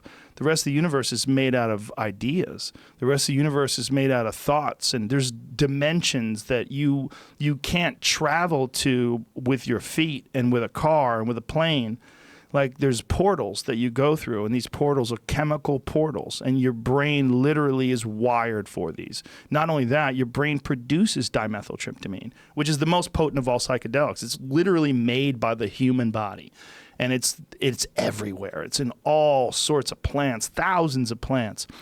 It's in every animal. It's like all these different creatures create it, and they have it. I mean, it's actually made by your third eye. They're pretty sure. You know, there's a group out of New Mexico called the Cottonwood Research Foundation, and they're doing these tests on all sorts of tests to find out the source of DMT, and they've isolated it in the pineal gland of rats. And this is the first time they've ever shown it in a live rat, that it exists in the pineal gland. The pineal gland is literally your third eye, like that thing from Eastern mysticism, like this right here, this little eye right here. Yeah. And in reptiles, it actually has a retina and a lens. It's an eyeball. And this is, the Egyptians would call it the seat of the soul. And this one spot in your head is producing the most potent psychedelic chemical known to man, as well as it's produced by your liver and your lungs. Like your body's a psychedelic chemical factory. And this one psychedelic chemical, they believe, and there's been some recent research, there was a recent paper that was put out that showed that they think that during periods of extreme stress, like with periods if your body's convinced that you might be dying or that there's something happening, that you may be releasing this psychedelic chemical. So it might be the portal to the afterlife. Like, it might be the way that carries your consciousness through to the next dimension when your body passes. Whoa. So this and it thought, leaks when you're in distress because it feels like it's getting ready to dump it. Yeah, your body's like, this might be it. This might be it. Wow. Here we go. They think that's the source of near-death experiences, when people have these phenomenal, loving experiences where they cross over to the other side, then they come back. And they think that this, and when the way people describe it, that's another issue with psychedelic drugs. It's impossible to describe. So when you describe it, it's so crude. Like the words, the way I've described it is, I say it's you enter into another dimension filled with complex geometric patterns that are made out of love and understanding. That's what it. Exactly. But still, that's a bunch of words. Yeah. It's like a nonsense thing to describe. But when you talk to these people that have had near-death experiences, they all feel relieved in some sort of a strange way. They all feel like, or a lot of them do, I should say, that if it does happen, it's going to be okay. It's going to be okay. Like, there's a thing that happens, and then you go to this other place where there's no shoes, there's no tables, there's no electricity. It's like your aunt's house. But it's no made shoes. out of whatever the fuck the world's made out of. It's made out of the whatever the universe actually has below the wiring. Like, you lift up the circuit board and you're like, whoa, you peer behind the green curtain. So at this point for you, when you did it the last time, it was almost like a tune-up of like, oh yeah, I remember now. I've seen this before, and I needed to be reminded. But then how does that, sorry if I'm asking questions that you've probably already answered, but like, how does the next week of your life after a trip of this, like, how does your decision making change? That's up to you, right? That's up to you. That's up to everybody. With everyone, it's different. Mm-hmm. I mean, for me, it was like a big deep breath, and it was like, oh, it's gonna be okay. The last time I did like a real serious psychedelic trip, I've done a little bit of acid, a little bit of mushrooms, but the last time a serious one was right before I filmed Triggered. Mm-hmm. And it's just it just lets you know, like, just do your best, try to be nice, and this is nonsense. This whole thing is nonsense. Don't concentrate on the fact that in 20 years no one's going to want to fuck you, or that your tits are going to fall off, or just, you're alive right now. You are existing right now in one of the craziest experiences that the world has ever known. Being a human being in 2018 in the United States of America. I mean, this is a fucking bizarre pathway you're on. All of us, every single person listening to this, if you can listen to this podcast, you are in the rarest moment in human history. You are literally at the cusp, the very peak of this insane merging of technology, of information, of understanding, of expression.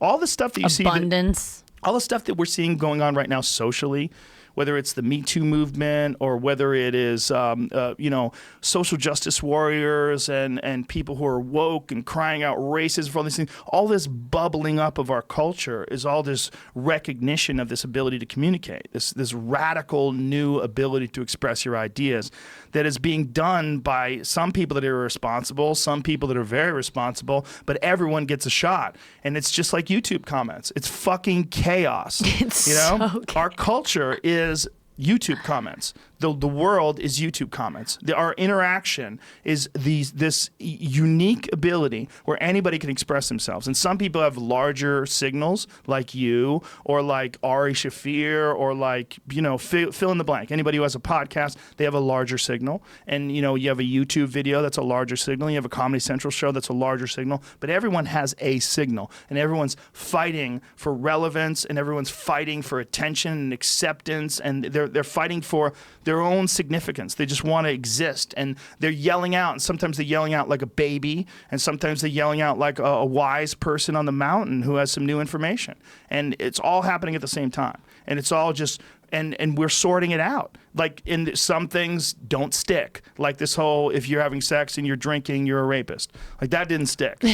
But some of them do stick. Some of them stick. Some of them you can't say retard anymore. That one's sticking, right? Like, and people are realizing there's certain things that you can do and certain things you can't do. Certain things we accept, certain things we can't accept anymore. And we're figuring it out. And we're figuring it out in real time, at a radical pace that's never existed before in human history. Where something that was acceptable just 10, 15 years ago is completely unacceptable now. There's never been a time like that before. Never been a time in the entire world since people started talking. There's never been a time where change is taking place at such a radical pace. And you're a part of it. And I'm a part of it. And everyone who's listening to this is a part of it. We're all together in this.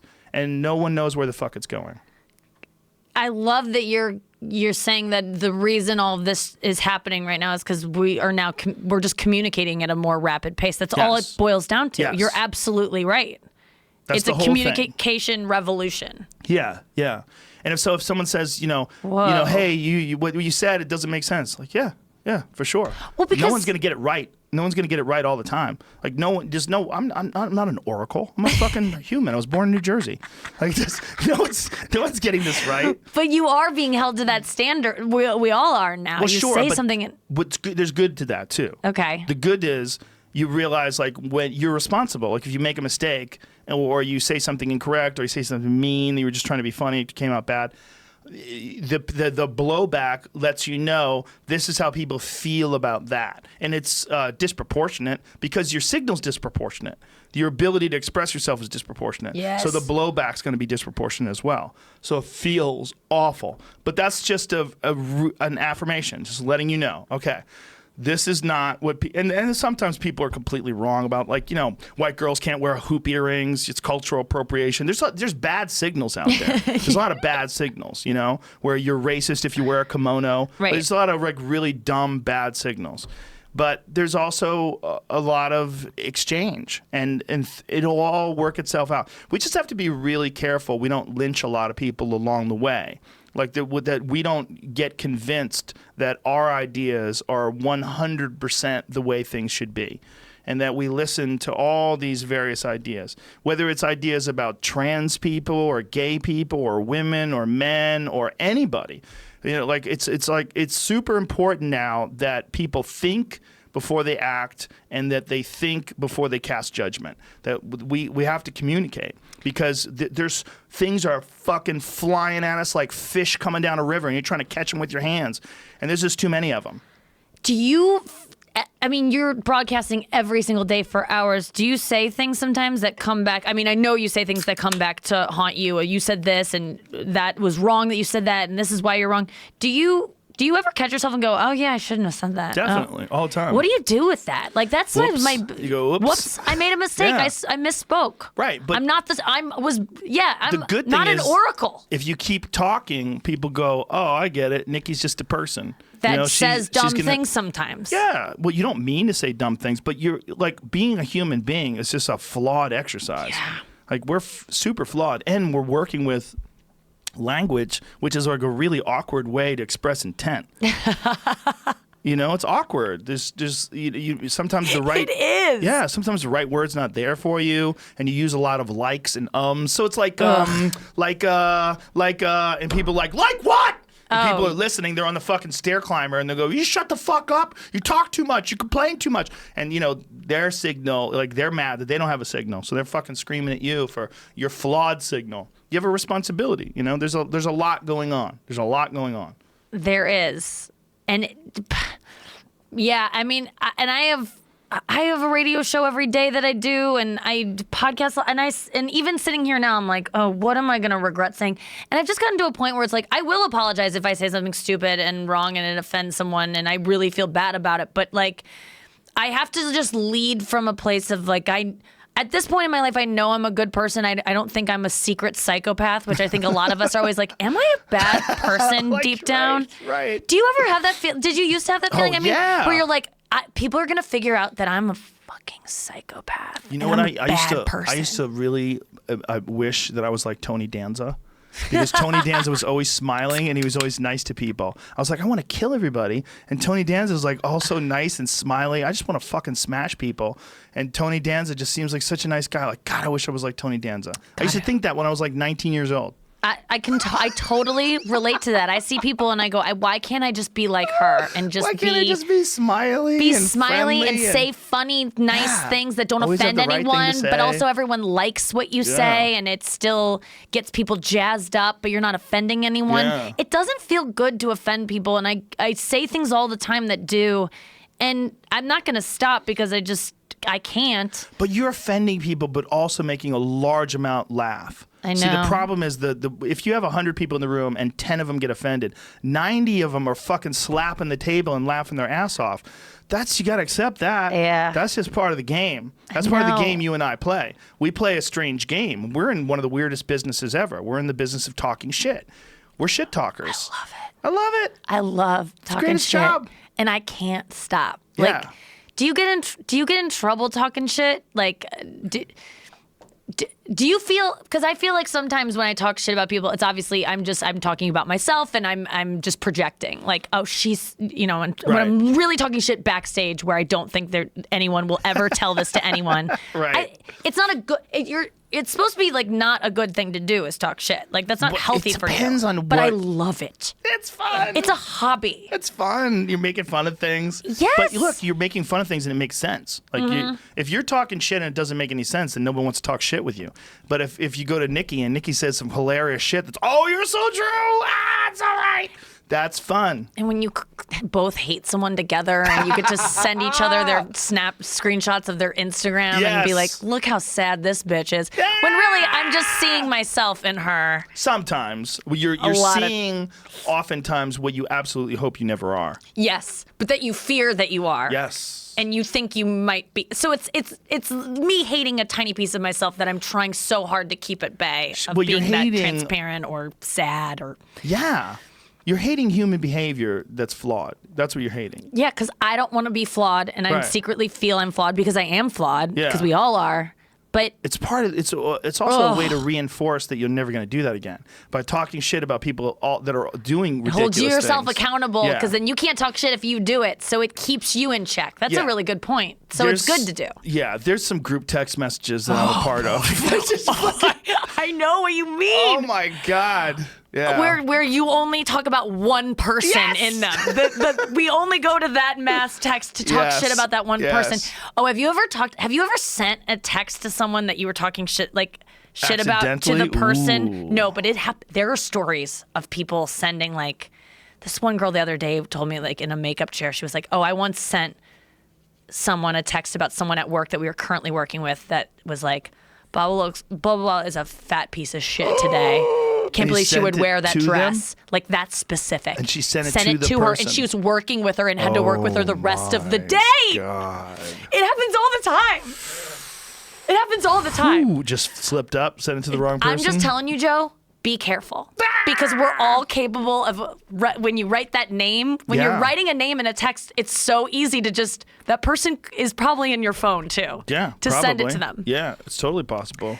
But yeah, I love talking shit. I think that is a thing comics have in common. And you know what I accept? Also, we like making fun of things. Is that I'm getting shit talked about me. Because it has to happen. If I'm talking this much shit, people are talking shit about me, and I accept it, and it's fine. I don't want to ever know. I hate when people go, oh, you know what, someone was talking about you. I go, why would you tell me that? Right. Be nice. If you overhear something, keep that in that thing. Well, unless that person's like a really good friend, and then you find out that they're backstabbing you, you want to know that. Yeah, you want to know that. Especially if they're saying things to a guy you're dating.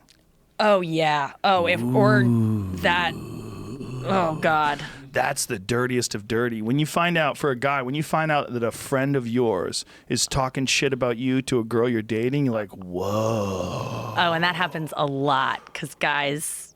I've had that happen to me with guys where it's like, watch out for this guy. I'm like, aren't you best friends? That's a dirty man. That's a Gross. bad person. Yeah. Yeah. Me and my friends, we have a very strict policy of what we call jihading, which means like if you're around a girl that the guy likes, you blow him up to her. You say, "Oh, he's the best. Guy's awesome. I love that guy." As long as he is, and if he's not, you shouldn't be friends with him anyway.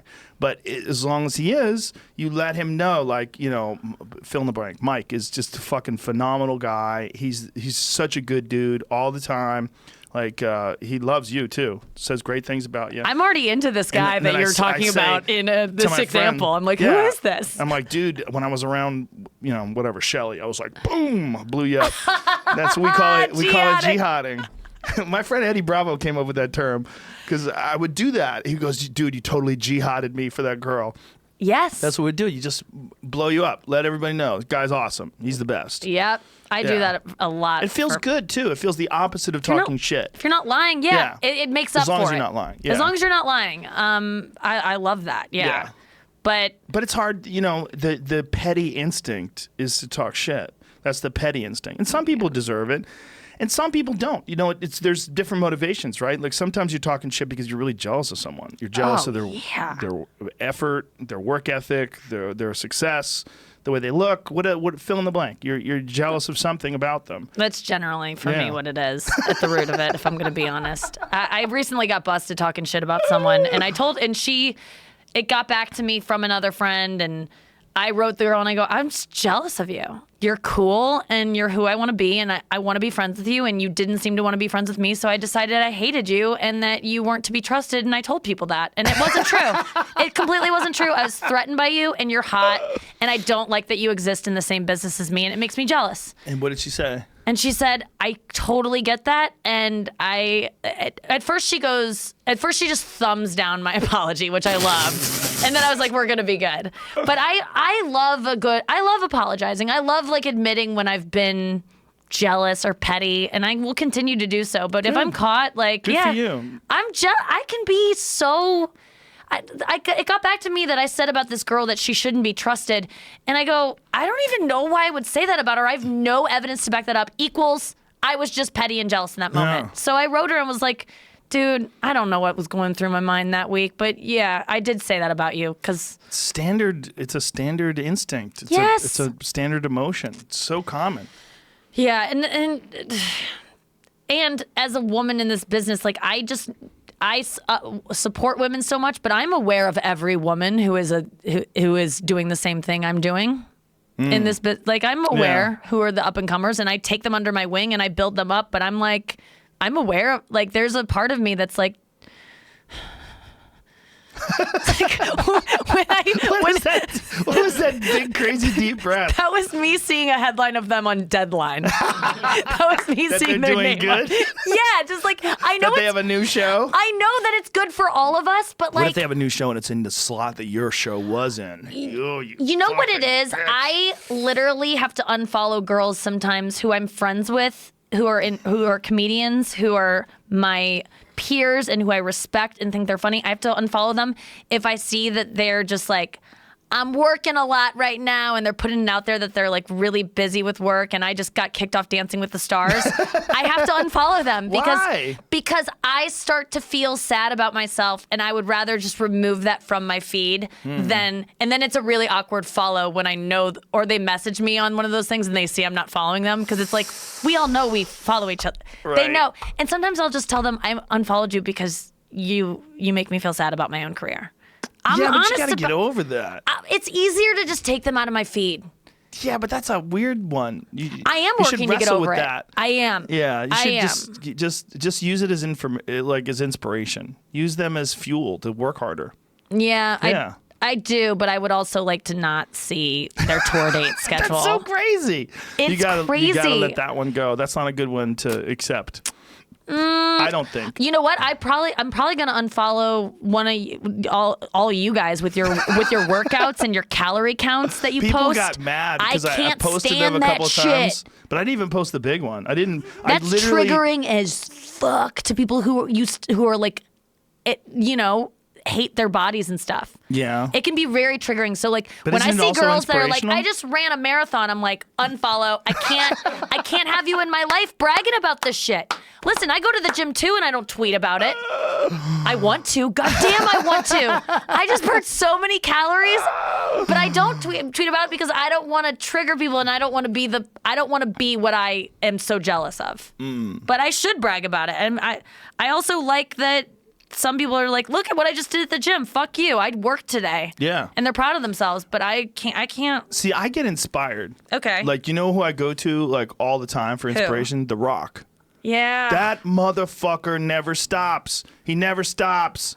I mean, I don't want to do what he's doing. I don't want to do these movies. I don't want to do what he's doing. But I fucking admire the shit out of that guy's work ethic. That guy will fly to Tokyo. It'll be 4 o'clock in the morning. He sets up an elliptical machine, starts going after it. That's what he does. And that doesn't put you in a place of like I can't do that because you can. But the thing is, Joe Rogan, you can do that. Look at that. Look at all his food.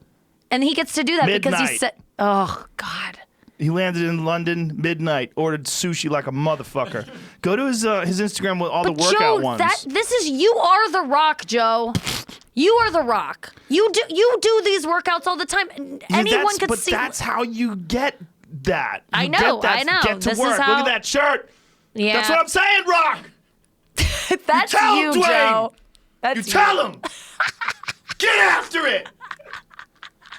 I got a text today from David Goggins, and I told David Goggins I'm trying to beat everyone by double. He's like, "Fuck yeah, kill it!"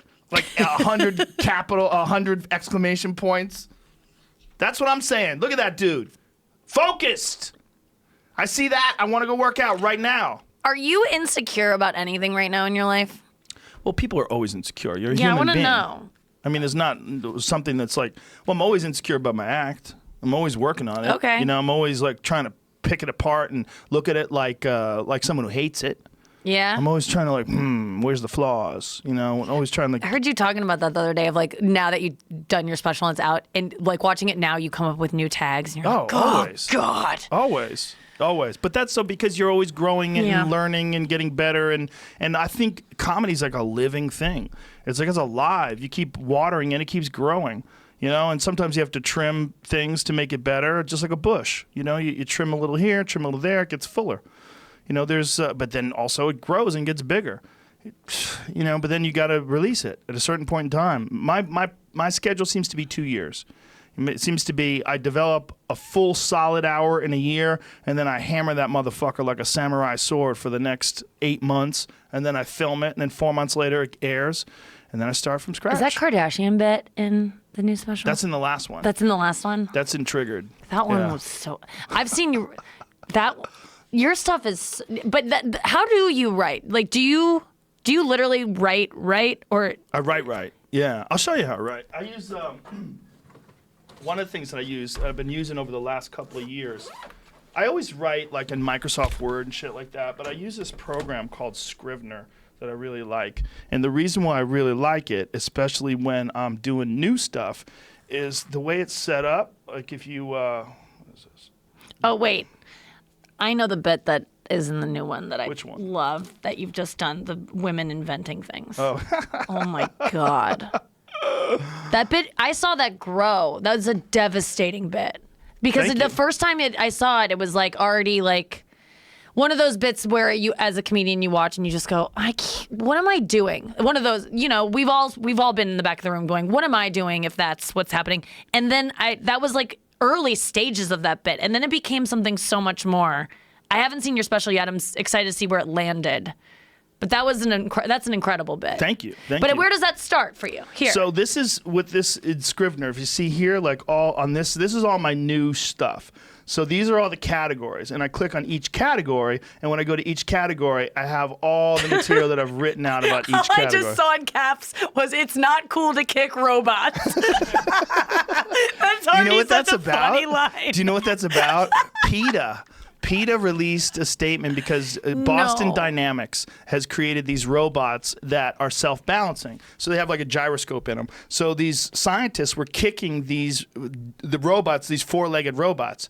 And PETA released a statement saying that it's not cool to kick robots. No, they And I'm like, didn't. yes, they did. I'm like, you fucking weak pussies. This is going to be problem number one when the robots take over. Do this. These no one's fucking gonna be people kicking. they're gonna open up the door. Like, you know, robots are alive and they're sentient and you can't kick them. You know, they're gonna eat your family, fuck. And at the same point in time, you know, they're coming up with these, you know, more and more advanced artificial intelligence. So this is how I write. Okay. So this is essentially stage 2. So stage 1 is, you know, I do everything in Microsoft Word. So this is in Microsoft Word. All of these are. And it's just like you just loose thoughts. You're not really editing as you go. Okay. Exactly. Okay. So like this, which one is this? This one is. This is a lot. Yeah, right. You got to write. This is how I think. Yeah, I think you got to do 2 things. You got to ad lib. You got to do it on stage. You got to work things out on stage.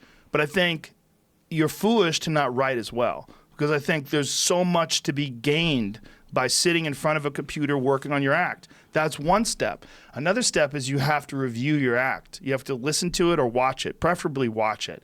I learned a lot watching the editing when I was editing the special, and I had a snip. I decided I wanted it to be an hour, and my set was like an hour and 17 minutes. So I said, let me just cut. I just want it to just fucking boom, just 1 hour, boom, and done. So I cut a couple of bits out. But when I did that, I was like watching the video. I was like, you know what? I should really videotape everything. I should watch video because it's so much more immersive than just audio. You know, you only get so much out of audio. I kind of know my expressions and all the different things that I'm doing, but when I see them, I go, oh, it's better if I move like this, or it's better if I pause there. It's better if I raise my eyebrows. It's better if I look concerned. Like those. You don't realize how much of Yeah. comedy is the physical thing until you do watch it. You're so right. And you're right about writing it down. Anytime I've had to do a transcript, because I don't write anything down longhand, but when I've had to do a transcript for a Tonight Show or like Just for Laughs Festival and see it, then you start writing new tags and you're like, all this took was from me to write it out. But then what do you do from Microsoft Word? Then you take it to... Then I take it to that Scrivener. And then what do you do there? I take the stuff from Microsoft Word, and then I trim it down. And when I trim it down, I put it in Scrivener. And when I trim it down and put it in Scrivener, what I'm essentially doing is saying, okay, this is ready to play. And then... What does Scrivener do? Oh, shit, I left my fucking notebook in the hotel room. God damn it. Oh, damn. Someone's going to freak out. So... Then from there, I write things out on an actual notebook. And the actual notebook is basically just to get my set list in order and to make sure I highlight all the different tags. So there's 3 stages. Okay. There's the Microsoft Word stage, which is basically just free form, free association, writing things down. There's no structure to it. Sometimes it comes out like a bit. Sometimes it's just nonsense that never goes anywhere. That you needed to get out anyway so you could get to other stuff. Yeah, it's like just purging. Yeah, well, I don't know if you need it, but it's like there's a road that you get onto. And as you're on that road, all of a sudden you're like, oh, look, I found a bag of gold. Yeah. And you don't find that bag of gold if you stay home. You got to walk. You got to get out there. And that's what the writing does. What the writing does, it allows you to pick up these little bags of gold along the way. And then I take these little bags of gold and I pile them up, and then I throw them into the fortress. And the fortress is like Scrivener. So then I can move those bits around. And What so does Scrivener do? Like, what is it? Why is that different than Microsoft Word? Well, the reason why it's different is because it's set up in columns, right? Mm-hmm. So you see how, and it's also has cork boards. See, Jamie's got it up on the big screen.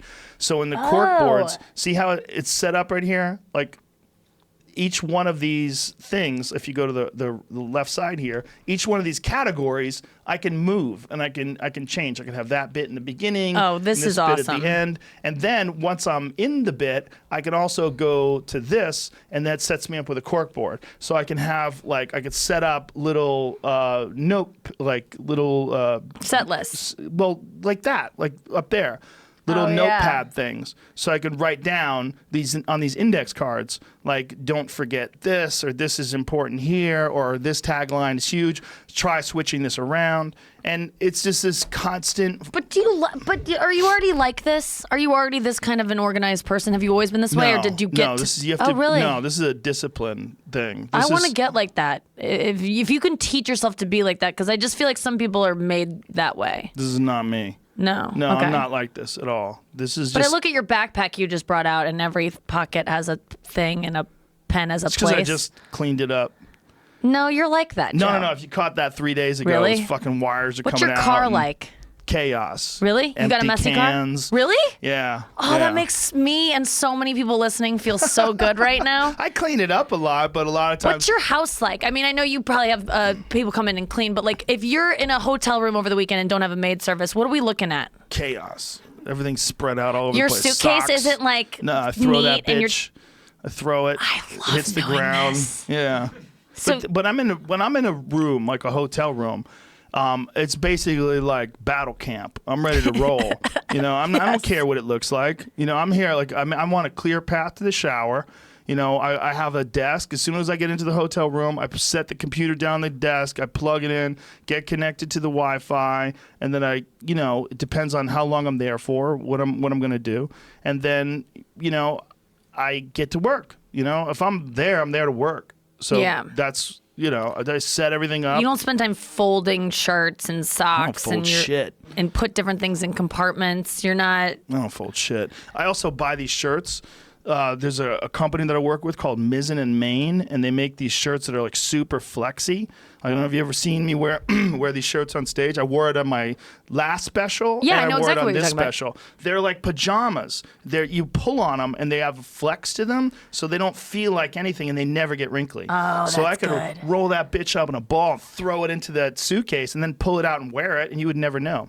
Efficient. Yeah. But it's just they're the best to wear because when you're on stage, they don't feel like anything. They feel like you're wearing nothing. What is this again? Mizzen in Maine is the name of the company. Mizzen and Maine. Do they make women's stuff? That's a good question. I do not know. Find out. So I wear them, and I wear these jeans that have like flex to them. So the jeans are like pajamas too. Like the jeans, they're literally like sweatpants. Like you pull them, they snap. So they don't get wrinkly either. And what's your your skincare regimen? Do you spend a lot of time on that stuff? Like before you go to bed, are you washing your face? Are you applying oils and creams? No. Like I wash my face. Yeah. Yeah. But you don't spend a lot of time, you don't waste a lot of time doing stuff that doesn't, you're very utilitarian, but like not. I'm not getting Botox, if that's what you mean. I'm a man. No. I definitely don't think, you like look like your best self. Like I'm saying, like you literally seem ageless to me. I don't understand you. Like, but it is interesting to me because I would have thought you were very meticulous with like organization and wasted a lot of time organizing things. And I like that you don't. No. I think you have to have both. There has to be, look, if you're a comic, right, and if you're good especially, I think there's a certain amount of you that has to be impulsive. It has to be reckless and impulsive, and you have to be like one move away from ruining your life all the time. But you have to keep it under control. It's like you have a wolf and you have it behind like this flimsy chain link fence that you just like, I'm going to wire this fucking shut and I'm going to go to work and I hope the wolf doesn't get out. That's literally what it's got to be like. But then you also have to have discipline. And I think those two counterbalance each other. And one of the things that's helped my act tremendously over the last few years, I think I think Triggered was my best special ever, and I think this one is better than that. I think Strange Times is better than Triggered. And one of the things that over the last 3 or 4 years that I've really concentrated on is this process. The process of organizing and being very meticulous about like how I structure my material. And then doing a lot of sets too. You got to do that and then fuck around and go on stage drunk. I like to go on stage high.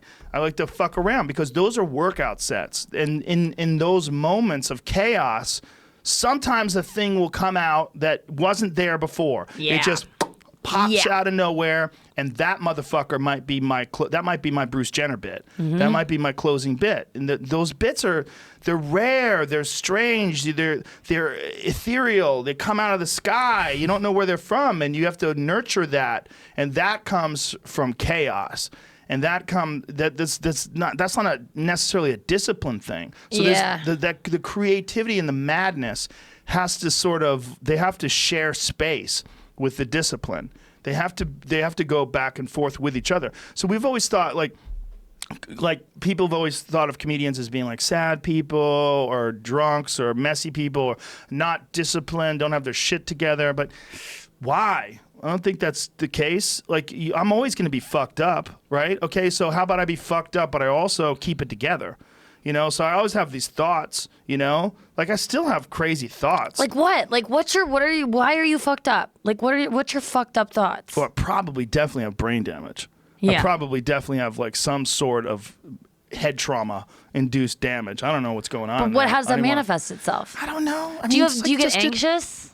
Sure, sometimes. Yeah. You have moments definitely. where you're like, Gah! Not totally like that, but also I work out so much that I drain all that shit out of my system. And you meditate, right? Yes. Yes. And I spend a lot of time doing float tank too. Mm-hmm. I have a float tank right here. That helps a lot. But I think that if I did slow down, and people are like, oh, you fucking work out so much because you're afraid you're crazy. Yeah. Yeah. Yeah. Exactly. Yeah. Yeah. What are you saying? Something I don't already know? Literally, when I'm running, I'm like, you're running. Right. I'm Forrest Gumping right now. When I'm going through the worst times of my life, I could just run forever. And that's when you see old men running and you're like, where are you running from? You're running from something. When you work out that much, you're running from something. And I'll admit to it. It's a great coping. It's better than drinking for me. Well, but it works. That's the thing. It does. Yeah, like if you are crazy and you do and if you're a comedian, guess what? You're fucking crazy if you're a good one. I never met a good one that's not crazy. I mean, everybody's got their own crazy. Like Howie Mandel's crazy is he can't touch people. He's got to put paper towels on the ground every time he walks. Like when he goes to a hotel room, you know what he does? He lays out paper towels, a pathway to his bathroom, to the bed. And he won't touch people's hands. He's a severe germaphobe. Super nice guy. Yeah. One of the nicest guys you'll ever meet. That's his crazy. His crazy is different than your crazy. Your crazy is different than my crazy. My crazy is different than Crystalia's crazy. Everybody's crazy. I know. We're all crazy. Everyone's so crazy. You have to be good. You have to be. You have to embrace that. Yeah. There's no way else you're coming up with the kind of fucked up shit that you and I say on stage, that you say in front of a bunch of people. And then you hit it with a tagline, and you take it to another place. Like, there's no way you're normal. There's no way. It's not possible.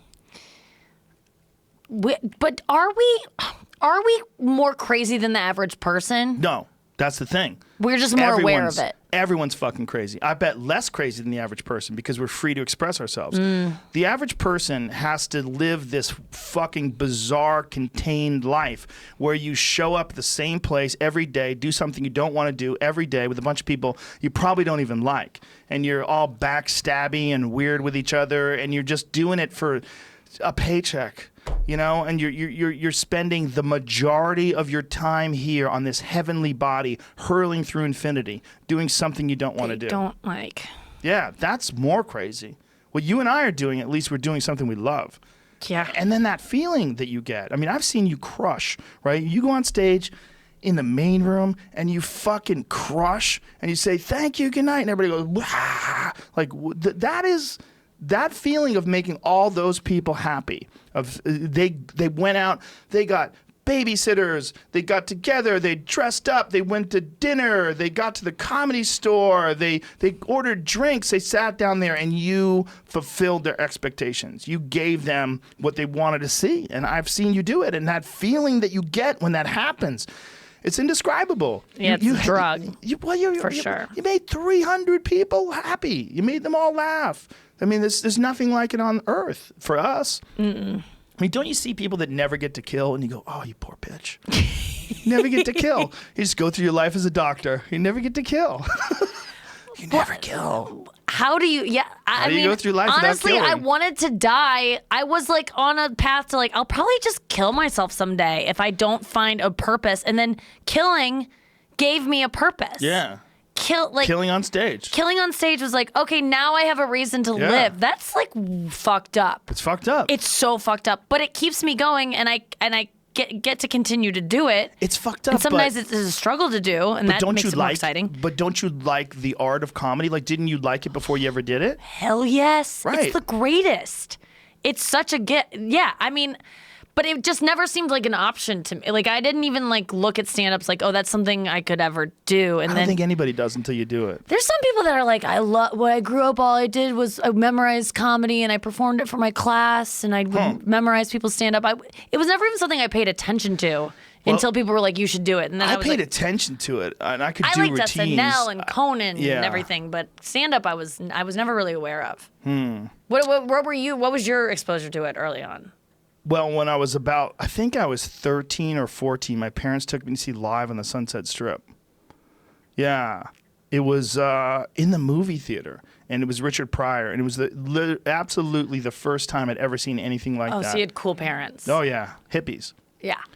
And that moment when I was in that audience watching that and dying laughing and looking around, I really, really distinctly remember looking, not just looking at the screen, but looking at all the people that were just like slapping the chair and moving around and holding their chest and thinking, how insane is it that this guy can do this, that this guy can just talk, and just through talking, he's making me laugh way harder than any movie I'd ever seen in my life. And I think that movie came out, I think Live at the Sunset Strip came out around the same time as Stripes, which is like one of my all-time favorite comedies. But I remember thinking, why isn't Stripes as funny as that guy talking? How insane is this thing that this guy can do, where he's just talking. Stripes, I'm watching all this stuff play out, and there's tanks, and but he's funnier than that. And I remember thinking he's funnier than any movie that I've ever seen, even a Richard Pryor movie. Like, oh whoa, they're never as funny as him talking. Like, him talking is way funnier. It's the funniest thing. It's the funniest thing. A comic killing. Like, I remember my friend Steve Sharippa, he said something about, he went to see Something About Mary. Yeah. And this was and Steve Sharippa's this fucking old school Italian guy. He's hilarious. He was on The Sopranos. Yeah. He said, he goes, it was as good as someone killing. That's what he said. He was as good as a comic killing. That's how funny that movie is. I was like, wow, what a crazy statement. It's as good as a comic killing. Like, it's universally accepted that if you go to see, fill in the blank, Dave Chappelle, whoever it is, it's killing, Bill Burr, when they're on stage smashing, that's probably the funniest thing you could ever experience. So the art form itself is, to me, like, it's the craziest. It's most the craziest dynamic art form. Yeah. It's that we stand up there with a microphone and talk into it, and that's all we have. Yeah. There are times where I'm on stage and I'm like, what? How are you doing this? Yeah. And you have that moment that other people say to you all the time, is like, how do you just, musicians say it. They're like, I have a guitar and I get to sing and I rely on all these things. You just have to talk. And there's no other option for us. Like, it's like, that's all we've ever done. But it is a wild thing that we do. It is, but, musicians have their own wildness. I mean, could you imagine? Oh, God, no. Yeah. No, because I have no skill. I don't have it either, but I admire the shit out of it. One of the reasons why I admire it is because I don't have it. Yes. Like, I have friends that are musicians. I go to see them live, and it's so fulfilling to me because I have no talent. So, like, when I watch them do it, I was like, this is amazing that they can do this. I can't do that. That's incredible. Like, when I go to see Cirque du Soleil, I get the same feeling. Like, wow. Yes, doing Dancing with the Stars. I'm just like watching these dancers. Like, how did you just do like that? Yeah. That took me months to learn, and you just taught it to this girl in 3 minutes for her to fill in for me to do the camera block. Like, it was just like I couldn't. Yet you. That is the thing of the wonder of, like, I just can't. I don't even know what that's like to do. But of course, do you play any instrument? Do you have any musical ability? None. Zero. Seems like you would. Nope. I know. Doesn't it suck? Like, I want to. You don't No, want it's it? good. I don't want to learn anything. I do too much shit already. Yeah, you I don't really want do. to. You don't need it. I can't. I'm trying to manage my time. I'm just, I have to manage my obsessions. But I think that what you're seeing, whether it's in music or in, going to see a great comic or anything, what you're seeing is these portals for expression. And the more they concentrate on that portal for expression, whether it's dancing or whether it's musicians or even someone making a film, the more they concentrate on those portals of expression, the better the message and the better the impact it's going to be for the people that are enjoying it, the people that watch it. And I think Paul Mooney told me that a long time ago when I was a young comic coming up, and he was like the old sage at the Comedy Store. He goes, if you really want to get good at comedy, you want to go up and kill, he goes, you should go get entertained. Go get entertained. I go, really? He goes, yeah. He goes, you know what I do? I go to see some music. I go to see a movie. I get entertained. I get entertained, and I want to entertain. I was like, oh, that makes sense. Like, you go see someone kick ass, right? When, you go see someone sing, and it's fucking amazing, and you're like, God, that portal for expression, like, they've honed whatever message that's going to go through that portal, and it reaches you. It's the result of hundreds, if not thousands, of hours of twisting and turning and hammering and sculpting and massaging and sanding, and then you get to see it in this finished form. You're like, It's inspiring. Fuck yeah. Do you go see a lot of music and movies? I see as much as I can, yeah. I do it on purpose. Like, I try to be entertained on purpose. You saying that to me just now, it's like that I need to work harder at doing, like, it sounds stupid, but I need to go enjoy myself and be entertained more. You're absolutely right, because every time I do, I walk away from it and I go and be a better comedian. Yeah, I think, well, Mooney, like I said, he told me that in the 90s. And he's such a wise man. And when he told me that, I remember thinking, like, God, that fucking totally, completely makes sense. And I think we don't do enough of that. And also, I think if you just do only comedy and you're around comedy all the time, you can get too wrapped up in it. You get too in your own head, and it takes away a little bit of your ability to be free. Yeah, I don't seek out comedy. I see enough of it. But movies, and I went to a musical last week. I forced myself to go just watch people be great at that. And I left feeling good. It's good to do. It's hard to do, though. Like, to watch a movie, I feel accomplished at the end of it. Like I read a book. Yeah. That's where I've gotten to now. It depends on if it's a good movie. You know, if you see something that's like Ex Machina is like one of my favorite movies of all time. But I remember seeing that movie and getting out of there going, God damn it, I want to make something like that. Yeah. Like something that when I leave, I go, fuck, that was good. God damn, they nailed it. Yeah. You know, like when something comes together like that, I think it gives you just a little bit of juice. Music definitely does that to me. Yes. Like a good, like I'll play, like if there's a song that really cracks with me, I'll play that motherfucker on repeat in the background while I write. I'll just that one song just over and over again, and the song sort of like fades into the background and just gives you energy. Yeah. You know, it's that once you hear it like 2 or 3 times, like the words don't mean anything anymore, and then it just becomes like this fucking this like power supply. Have you done the goddamn comedy jam and no interest? I don't have interest in that shit. Yeah, Bill was trying to get me to sing the other day. He's like, "You should do it," because him and Dean Del Rey. What they do is they go to a venue. Like he played the Forum last week. Yeah. So they get there at 2:00, set up the drums and the guitar and the amps, and then they play to no audience. They jammed all day. He played from 2 to 6:30. That is so fun. Yeah, they're playing. They're having fun. And then you go on later that night, and you're just free. Yeah, I rented a karaoke room for my birthday, and I just sang Taylor Swift songs the whole time and had my friends held captive. They got to sing 1 or 2 songs, but we only had it for an hour because I had to go do sets that night. And I just performed Taylor Swift to them because I want to be Taylor Swift. And it was so fun. And I was like, I should do this more often by myself, just to sing to a track and pretend I'm a pop star for an hour. Just have fun. That's so cool that they did that. Yeah. I think just having fun is important. Just doing things that are fun, Yeah. I think you could definitely get too distracted when you're not concentrating on what you should be doing. But I also think you could get too focused where you lose track of what it is. Like, what is this? What do I do for fun anymore? Yeah, right. I've had to ask myself that, and I'm currently asking myself that. And like, what? Do you have a hobby? No, I mean running, but does that count? Something. I love it something. every day. It's something. Yeah, then it's a hobby. Sure. Why wouldn't it count? Because it's like because it's a thing that people are like, oh, I gotta, like it's a chore kind of. Working out is some people look as a chore. Yeah, it isn't anymore to me. Yeah. Meditation might be a hobby, but that's more of a practice that I like. It's like brushing my teeth, so I wouldn't say brushing my teeth is a hobby. No, and I need more. But you've always had hobbies. You've always like martial arts. Did that turn into a hobby for you as soon as you started doing comedy? Or did you have to like kind of get back into it? No, it's never stopped. It's always been it's almost like a big part of my philosophy, like who I am. Yeah. It's never stopped.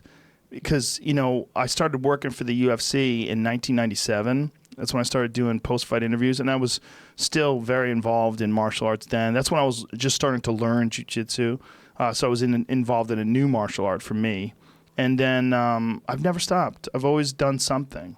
And I've never stopped paying attention to it or studying it or learning new moves or paying attention to the new trends or, watching fights or, especially things that I don't necessarily practice as much. I'm interested in that, like watching different things that people do. What's the last hobby you picked up? Bow hunting. And you're like, you Obsessed. love it. Yeah. Really? To me, it's going to sound ridiculous, but it's a spiritual way to achieve your food, to get meat. You know, it's like, and spiritual sounds ridiculous to people. Like, oh, you're shooting an arrow at an animal. You have to be so finely tuned with your senses and your skills and your abilities. And there's so much consequence on the line if you fuck up.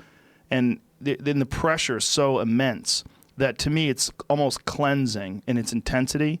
And that I think doing difficult things makes doing other difficult things better, not easier. But you get better at it. You understand. I think if you put yourself in a situation, this happens to certain comedians.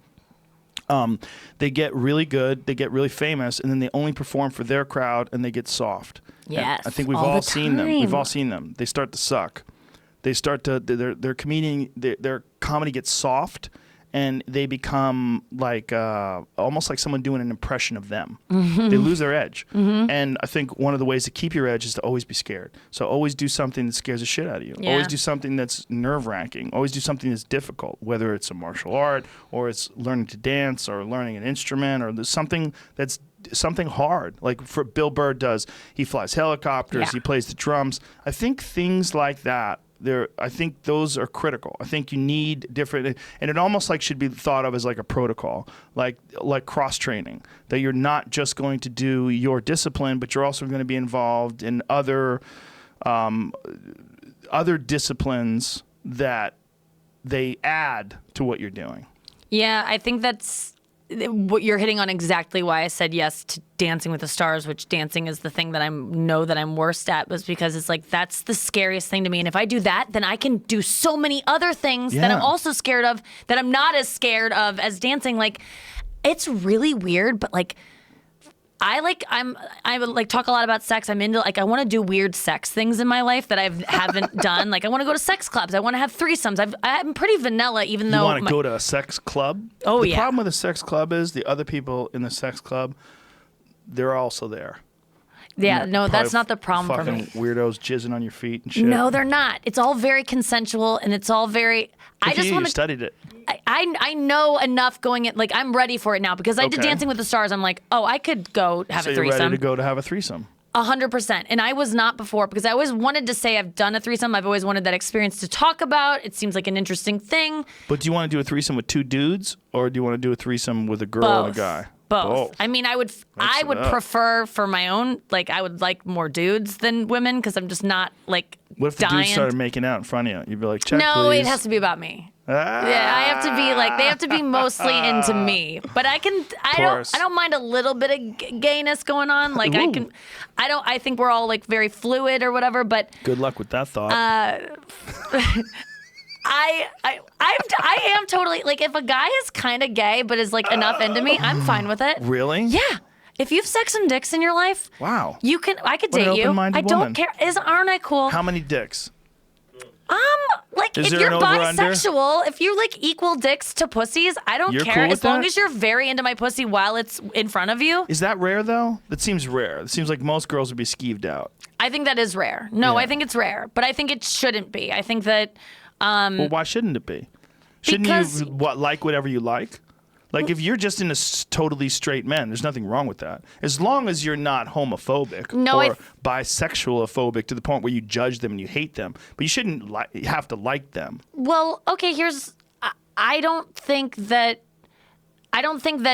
liking dick makes you like pussy any less. If you're bisexual, it's not like you have an amount of liking other people's body parts to give out and you're giving half of that to dicks and half of that to pussies. I think you can like them both equally and be as excited by them in front of you. I've never met anybody like that. I've met bisexual men who like I had a joke them about equally. Bisexual people that I don't really totally believe, but it was just a good joke. Yeah. That I kind of believe. That I believe in gay women, and I believe in bisexual women, but I think there's two types of gay men. I don't necessarily believe in bisexual men. I think there's gay men, and then there's really gullible straight dudes who get talked into blowing crafty gay guys. I think that those things do That's exist. real. There's definitely some gullible straight dudes, but I do think there are really bisexual men. That's just a joke. Of course, that's just a joke, but I think you're right. Those do exist. Like Fuck, yeah, very they gullible exist. straight men who have been and who will live with that secret and They're called walk John around. Travolta's massage therapists. Allegedly. Just a joke, John. Allegedly. I'm sure you're a good guy. These No, are but just I jokes. think, yeah, I'm into.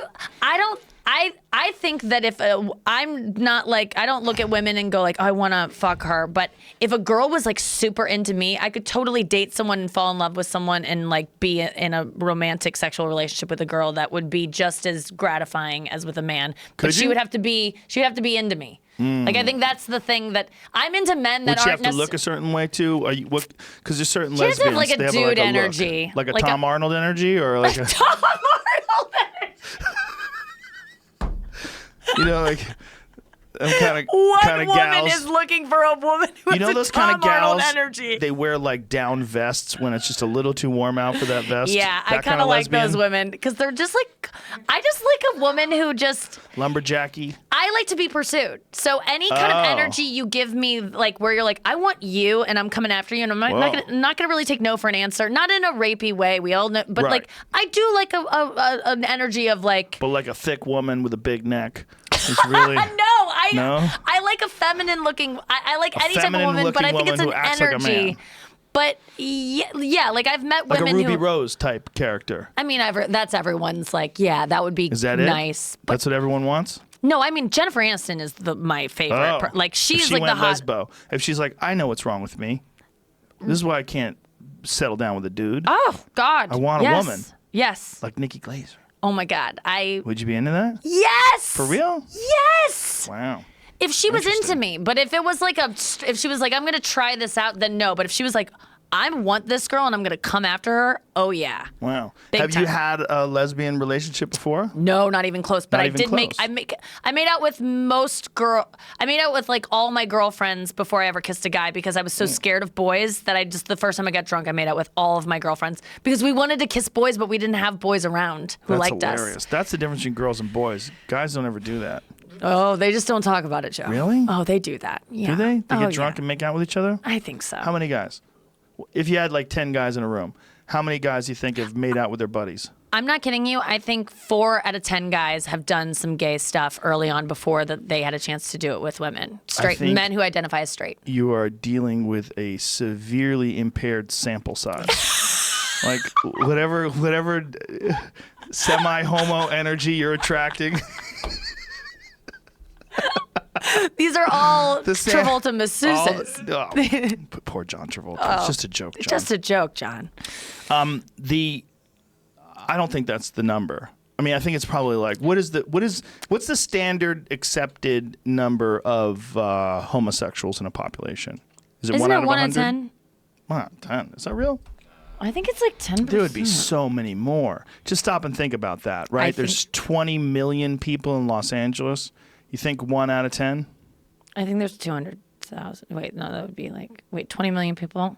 So that's 2 million people. Okay. That is a lot of gay It's people. a lot of homos. You can still say homo. It's You not can definitely negative. still Yeah, say you homo. Still say homo. Ah, you fucking homos. Enjoy it while But you it's can. dangerous saying fucking homos. It's like, hey, Oh, what well, are you then implying? there's an aggression Yeah. to it. You beautiful Are homos. you? Then you can say, all right, he respects us. What are the numbers? What Yeah, is this? what do we Numbers got? of gays broken down by? Yeah, but how many closeted gays? See, the Yeah, problem is that's the I thing. know so many closeted gay guys, and there's several stages to that. There's closeted gays that are out to their friends, which I have friends that are closeted gay that are out to their friends, but they're in the business and so they're closeted. Right. But then there's closeted even to their friends. I have one friend in particular. You know who you are, motherfucker. No, sorry. Or to Just kidding. themselves. Okay, it says 6% Yes. of women, or 5% of women, 5%. 5.1% of men, and 3.9% of men Yeah. that are identifying. So then let's round Right. up a little bit. Yeah. How much will we round up? I got to round up at least a percentage. More. So we're dealing with about 5%. I think 5%. If you're rounding up 5%, then we're looking at 10%, Joe. No, it's 3 to 5. Oh, what do you mean? How, So 5% of women identify and 3.9% of men. So if you're rounding up if you're doubling that, what you're saying, rounding up 5%, or you're rounding up 5% of the percent. What? We're both suck at math. I know. It's been clearly established. I think if they're saying it's 3%, I think it's probably 5%. Okay. Oh, I see what That's you're what I'm saying. You're rounding up 1%. Yes. Okay. Then that's what I'm saying too. I think it's about. Yeah, and probably maybe even more because it's just such a stigma. Whenever there's a stigma to something, there's always going to be a bunch of people that are just in denial of it and just they're sad that they are, and there's a lot of that. There was a guy that I used to know, and he was a comic, and he used to have the most ruthlessly homophobic material. It was awful. Like he used to do God, he used to do these really mean, nasty jokes about gay guys. And then I moved out here to L.A., and then somebody said, hey, did you hear that guy's gay? I went, what? He goes, yeah, he finally came out. I'm like, get the fuck out of here. And then I go back home, went back to Boston, and then all of a sudden he's like a big old queen. It's like he just... he was just keeping it in, the poor bastard. I think that's it happens all the time. The guys when guys have acts where I watch on stage and they hate women so much. That's not so much hating gay people, but hating women in a way that they're like a lot of guys that I have a lot. I used to hate my vagina a lot because I would hear guys talk about like beef curtains or fucking Arby's 5 for $5. Like, and I have like one of those vaginas, right? So I have not like it's not like hanging down to my knees, but like I don't have a pussy you see in porn. Like I don't have like a perfect little designer vag.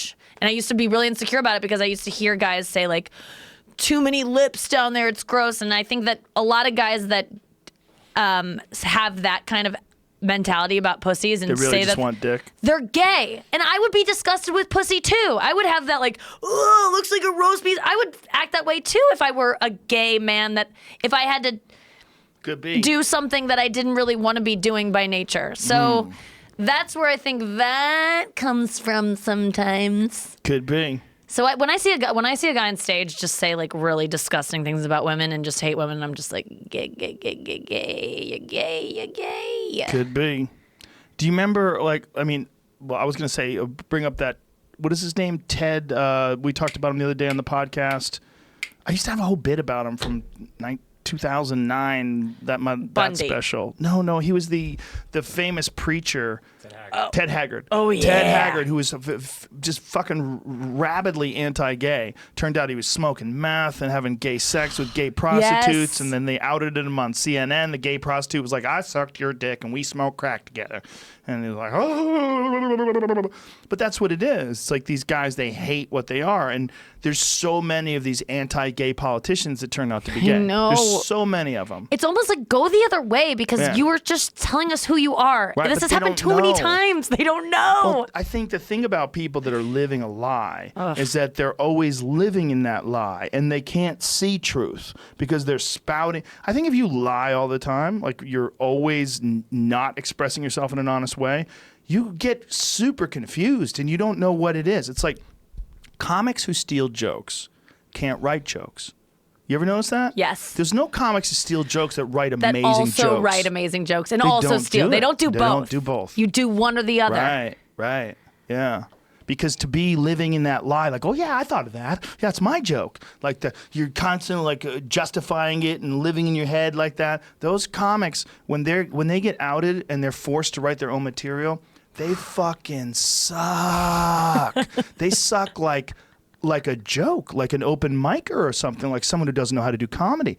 And they could have been doing comedy for 10, 15 years. Yeah. But you'll see their material and compare it to the jokes they stole, and you're like, wow. You're so right. To live a lie that bad, to steal material, you can't be actually a creative genius person in another way. What's a totally different It's kind a different, of you're thinking. different. Yeah. You're not a comedian. You're a thief. You're a magician. You're doing something. You're an actor. Just a liar. You're a liar. Yeah, you're just a liar. It's not the same thing. So the opposite of Oh, the thing. it's so interesting to take that away from them. Yeah. And then We've seen it. Yes. We don't have to mention any names. Yeah. But we've seen it. And when you see it, it's super obvious. and they get terrible as they get older. As they get further along in their career, instead of getting better, they get way worse. That's so weird when you're like, we've all been accused of stealing material because there's one tweet that someone did, and it's like, well, that's a similar thought. And it's like, well, it's a parallel thought, idiot. It's There's like, always parallel thought. If I was a joke thief, when I've been accused of stealing a line, it's like,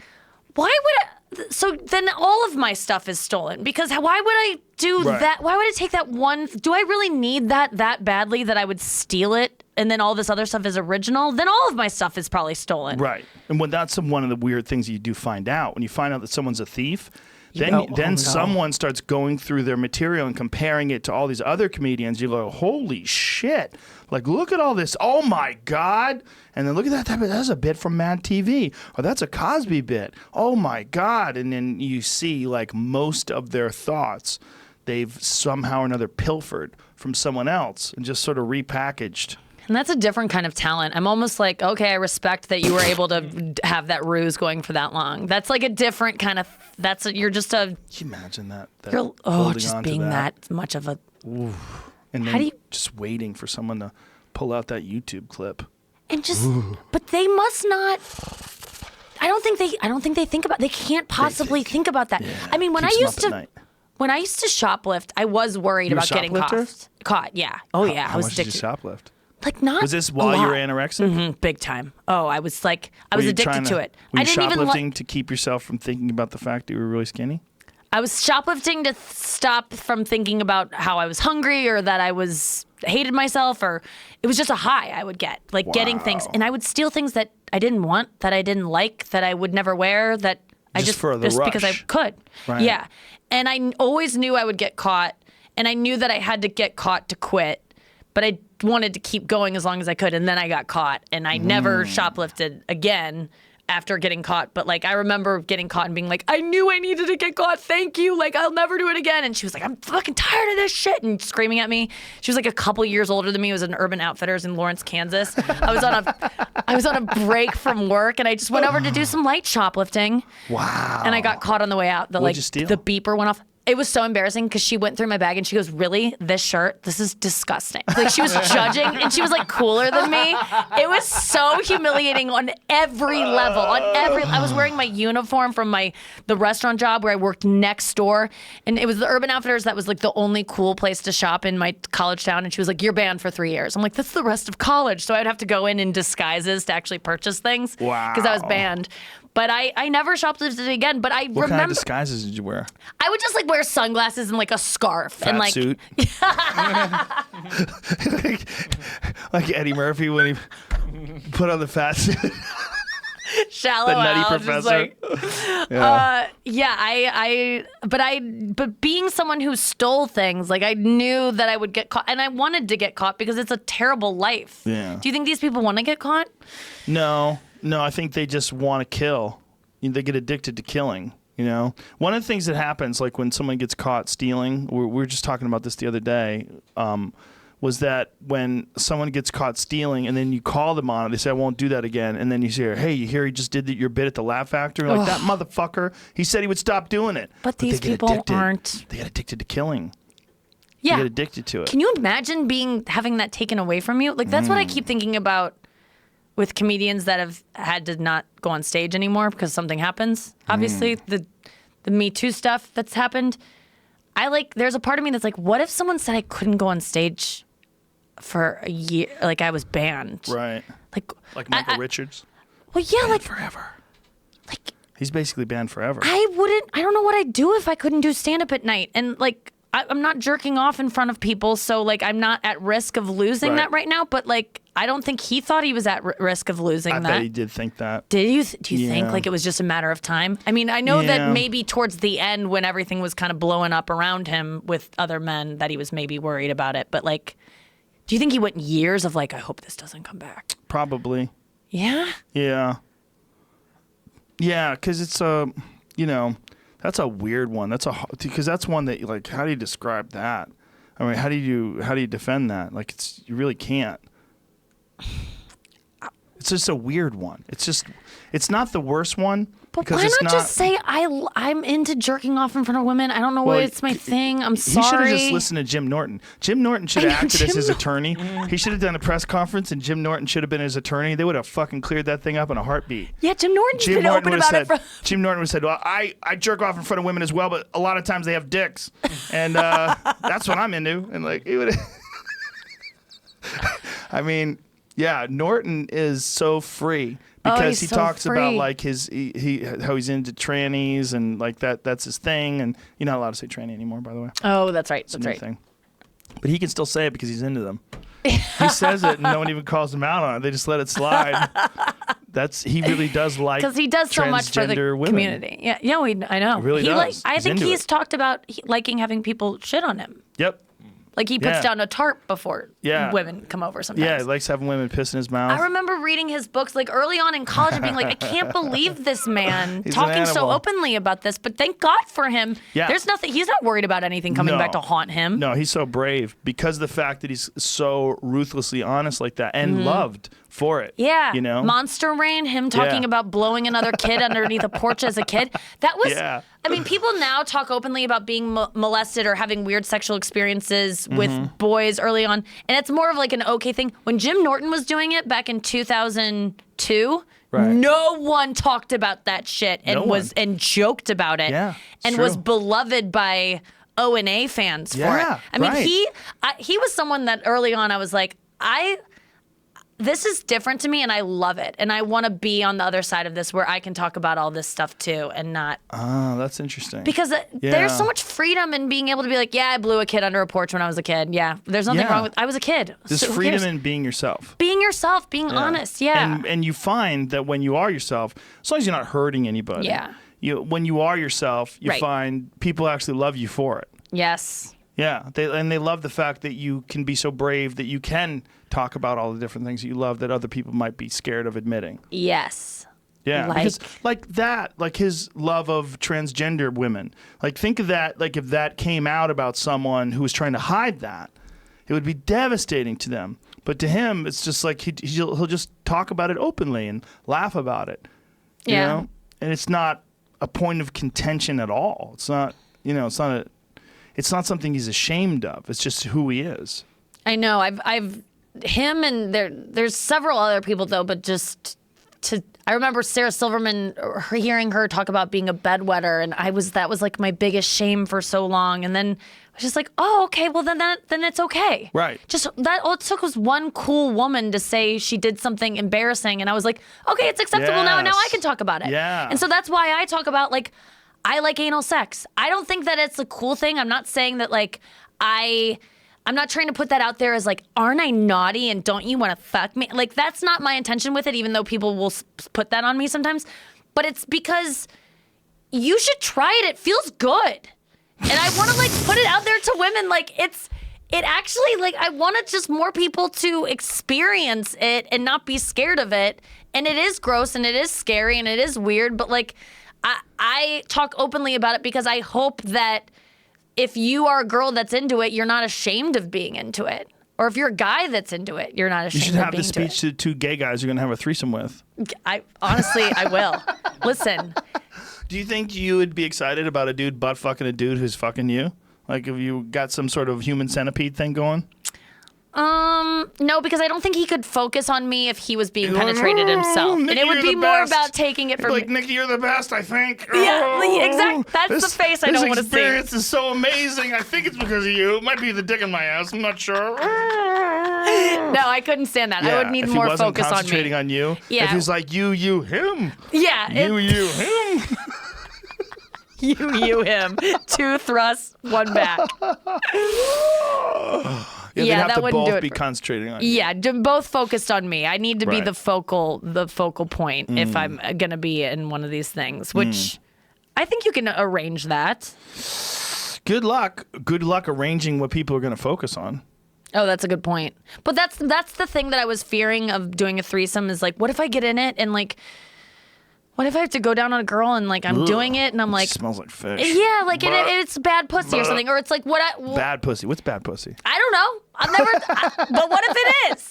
What if I just don't like pussy? But Right. Very possible. When I did Dancing with the Stars, I really came out of it being like, I'm ready to eat some pussy now because I faced my fear of dancing in front of millions of people, which is like the scariest thing I've ever done on live TV. Anything could go wrong.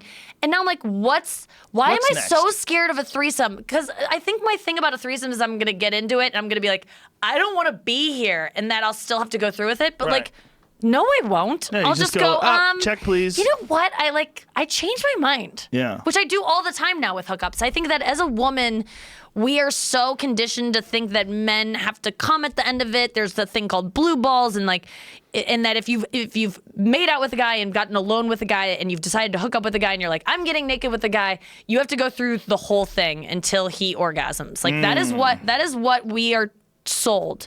Because men put that pressure on you. It's not men, it's women, it's magazines, it's TV. Magazines tell you have to make them come? Well, like 5,000 ways to blow his mind and to do this with a feather. You know, that kind of shit. How do they keep coming up with those lists? I mean, how many It's all the same things goddamn regurgitated. Cosmo episodes, how many issues have been made? I mean, it's the been same thing going with on workouts. forever. The last ab workout you'll ever need. Well, then you better not tell me another one because you just said this is the last one I'll need, even though you'll say that next year too. So there's true. endless things, but my new thing is now, like, when I used to be so scared of hooking up with guys because I was like, if I agree to kiss a guy alone in a room, then I'm probably agreeing to have sex with him, and then I don't even want to put myself in that scenario, so I just didn't even kiss boys. See, that's something that a man doesn't have to fear, right? If a man is alone with a woman and he's making out with her in a room, he doesn't think like, oh my God, I have to satisfy her or she's going to be mad at me. Yeah, and it's not even about like it is exactly what you're saying, because I want to backtrack and say it's not about like he's gonna force me to have sex with him. It's like He's gonna be upset. He's gonna be mad or disappointed in me. Right. He's just gonna Right. be mad, and I Right. don't want a guy to be mad at me. Right. And or so I always you don't want a bad, an unpleasant experience for the other person. exactly. You just don't. You just want to be Yeah. nice, Right. and accommodating, and and that's what I always felt like if I make out with a guy, I've so many times in my life been making out with a guy and been said in my head like, what's the least I can do to make this guy come? Like what? The least. What can I do that is gonna make me feel the least bad about myself, or like something what do I want to? What can I do to make how can this guy get off and I can leave feeling good about myself and like I didn't do something I didn't want to do, which a lot of times you do something you don't want to do. Right. It has happened to me. Do I call rape on it? Do I look back on that guy and go, he raped me? No. Do you think that the Because solution? he thought I was into it. Do you think the solution to that is wait way longer before you get intimate with someone? Like get to know them really well? No, I think the solution is educating women and telling them that it's okay if a guy doesn't come. And it is okay the second you're like, I'm not really feeling this. Well, that's the case for sure. But I mean, personally for you, to not be in that situation, like know a guy really well before you're intimate with him. Because isn't that part of the problem is a lot of times people get intimate with someone, especially if alcohol's involved. You get intimate with someone before you know them.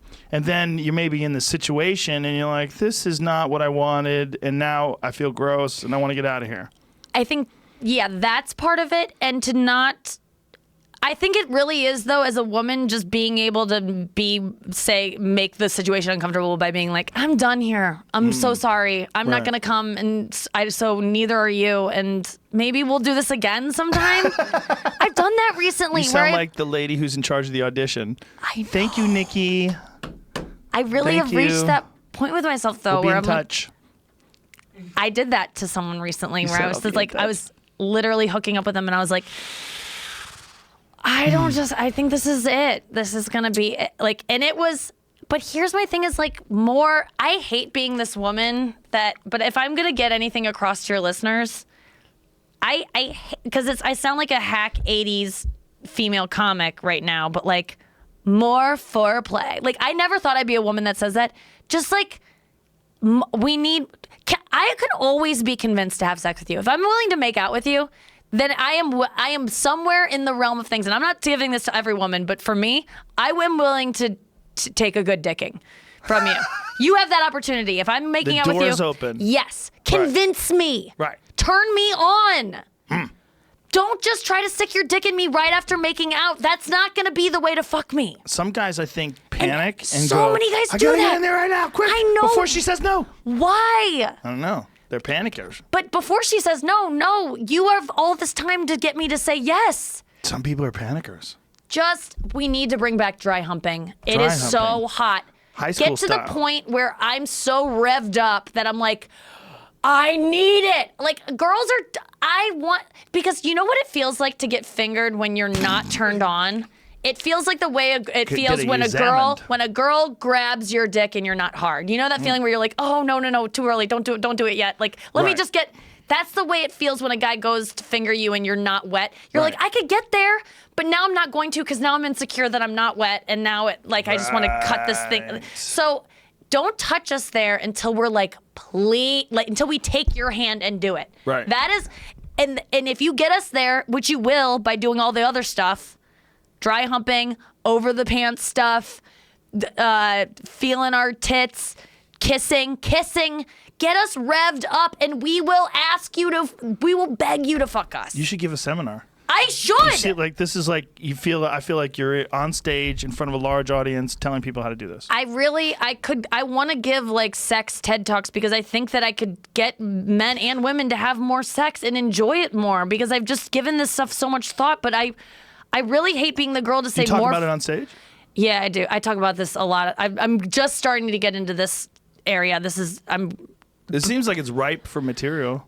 Oh, man, it's just true. And I'm also telling guys in the audience who I might fuck. Like, I'm hoping that there's a guy in the back of the room that I'm into. You know, I've done that before where there's a guy I'm crushing on and I know he's in the room and I'm like, here's the handbook.